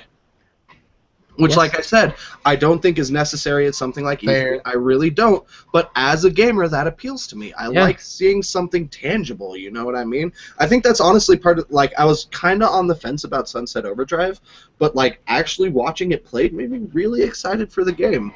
Like, I think it would be smart for publishers to sort of move away from this all-in pre-rendered stuff. You know what I mean? Yeah. Well, it just should be like, I understand when they do it and like there's not. I understand a pre-rendered trailer for a game that's 2 years out, but when you get within a year, you should start showing gameplay. For sure. That's basically. Yeah. So I guess we have 2 votes for Nintendo as the winner. Who did you think won, Tiberius? Yeah. I don't like to look at it that way. I like to think that Microsoft stopped the bleeding. I like to think that Nintendo more or less stopped the bleeding. And I think Ubisoft had a great conference, but I mean, far and away, Sony has just so much. I will admit, they mean, brought a lot of fucking games this year. They sure That's did. just- So that's much, good. they just Yeah, how many Sony more. did. They Everybody, did one as well. not just games. No, they weren't afraid to push their hardware. They did it. Let me read my comment just so I can go get it fucked up. Very safe presentation, very consumer friendly. It had the worst production values, might cut off bad demos, but I mean, from a consumer showcase standpoint, they showed us a bunch of stuff and it all looked decent. So I mean, it may not all look great like Nintendo, but Nintendo didn't have any third-party games. It's What are they gonna do Nintendo. about They don't that? do third-party games. What the fuck are you talking about? They like let I don't know how the system's going to keep going. I don't know how it's going to keep Call of going. Duty that like 2 people bought, and that's like third-party Nintendo. There you go. There's third-party. I don't see You how it's got going the to. I just Bayonetta? don't see how it's going to work. Well, you got Bayonetta. It's not really. It's not. and, It's the other one? technically not. Those are none of those are. You know damn well Nintendo's got their hand all up in those games. Yeah, but Particularly Bayonetta at There this you go. point. They're probably working her like a puppet. But, They funded it right. So that's just my take on. Like, I don't like to look at it like that though. So I just think PlayStation. I mean, Sony had the most. They did this. They had the safest, and it turned out the best for them, in my opinion. yeah, well, I mean, when you got a 2-hour conference compared Nintendo- to Nintendo's not- 40-minute video, then yeah, a lot more. Well, to they had a show. lot to show. Yeah, The one thing I do a lot more to really show. like with Nintendo is that a lot of the games they showed were all like for Wii U, which is what they needed. They needed to push like here these games are coming, so be sure. Yeah, that's one of my notes. That's exactly right. They did exactly what they should have done. So I'm saying Microsoft and Nintendo did exactly what they should do, but Sony just didn't have to fix anything. Sony could just keep going, and that's why I think they kind of edge out. Well, EA was probably the worst because nothing was finished. So Who gives a shit? So that's 2 That's votes for Nintendo, 1 for Sony. And while I agree Sony brought the games, I would also like to say part of the reason I think Sony felt so confident in showing so much is they crushed Microsoft last year. Like, oh yeah, Yeah. to be fair, everyone was like, I wonder what Microsoft's going to do. I wonder what Nintendo's going to do. But everybody kind of knew Sony was going to come strong because, I mean, they came out strong last year, and last year was the year they needed to. and they just continued, and that's why I think that I'm not sure that I think Microsoft may have shown more exclusives. Believe it or not, not positive on that, but Nintendo, none of those games are getting ported. Well, of course, Yeah. Nintendo. It's Yeah, all- Nintendo. Like, am I wrong? well, Like, with the I was exception. talking about between. Oh, well, guys, then, yeah, we know Microsoft Nintendo's stuff had the is it. most exclusives out of the I'm two. getting tired of a white guy on us, so you know I'm between Microsoft and Sony. you twog. Twogged it up. So, any last words, fellas? I'm pretty sure that covers it. We seem to have gotten a lot of ground in 2.5 hours. So Yeah, it was a decent showing from everybody. It was a decent E3 overall, in my opinion. There's Yeah. more to come. So. Everyone brought something good, and no one really, except EA, no one really like effed up on anything. It's just like we all got games, and they're all coming to great consoles. I think it was just weird. I think it was weird kind for of me. last year. Yeah, it felt a little boring to me compared to last year, but that's because last year was them like literally just like lowering Sony and Microsoft employees into the Thunderdome. Yeah, it was just Like like, it was blood sport. Like, it wasn't E3. It was like UFC with video game nerds. Like that's what last year's E3 was. This one was E3 again, so I guess that's what it was for me. It was like, oh cool, bunches of games. Where's the bare knuckle boxing? Like. But yeah, I think it was a very successful E3, and it's actually kind of nice to have games to look forward to.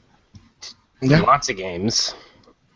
Yeah, that's the number one thing to take away. Games. Though I definitely wasn't expecting for me to land in the Nintendo camp. I imagine I would be in the Sony one if it wasn't for Splatoon, right? I don't Game? want everybody. Yes, Splatoon. So I don't get me wrong. Nintendo. I'm still on the fence, but they did. I'm not bashing. They did a really good Nintendo. job this They year, sound like especially it. compared to Nintendo's last showing year. is I all just stronger don't than like a lot- last year's for sure.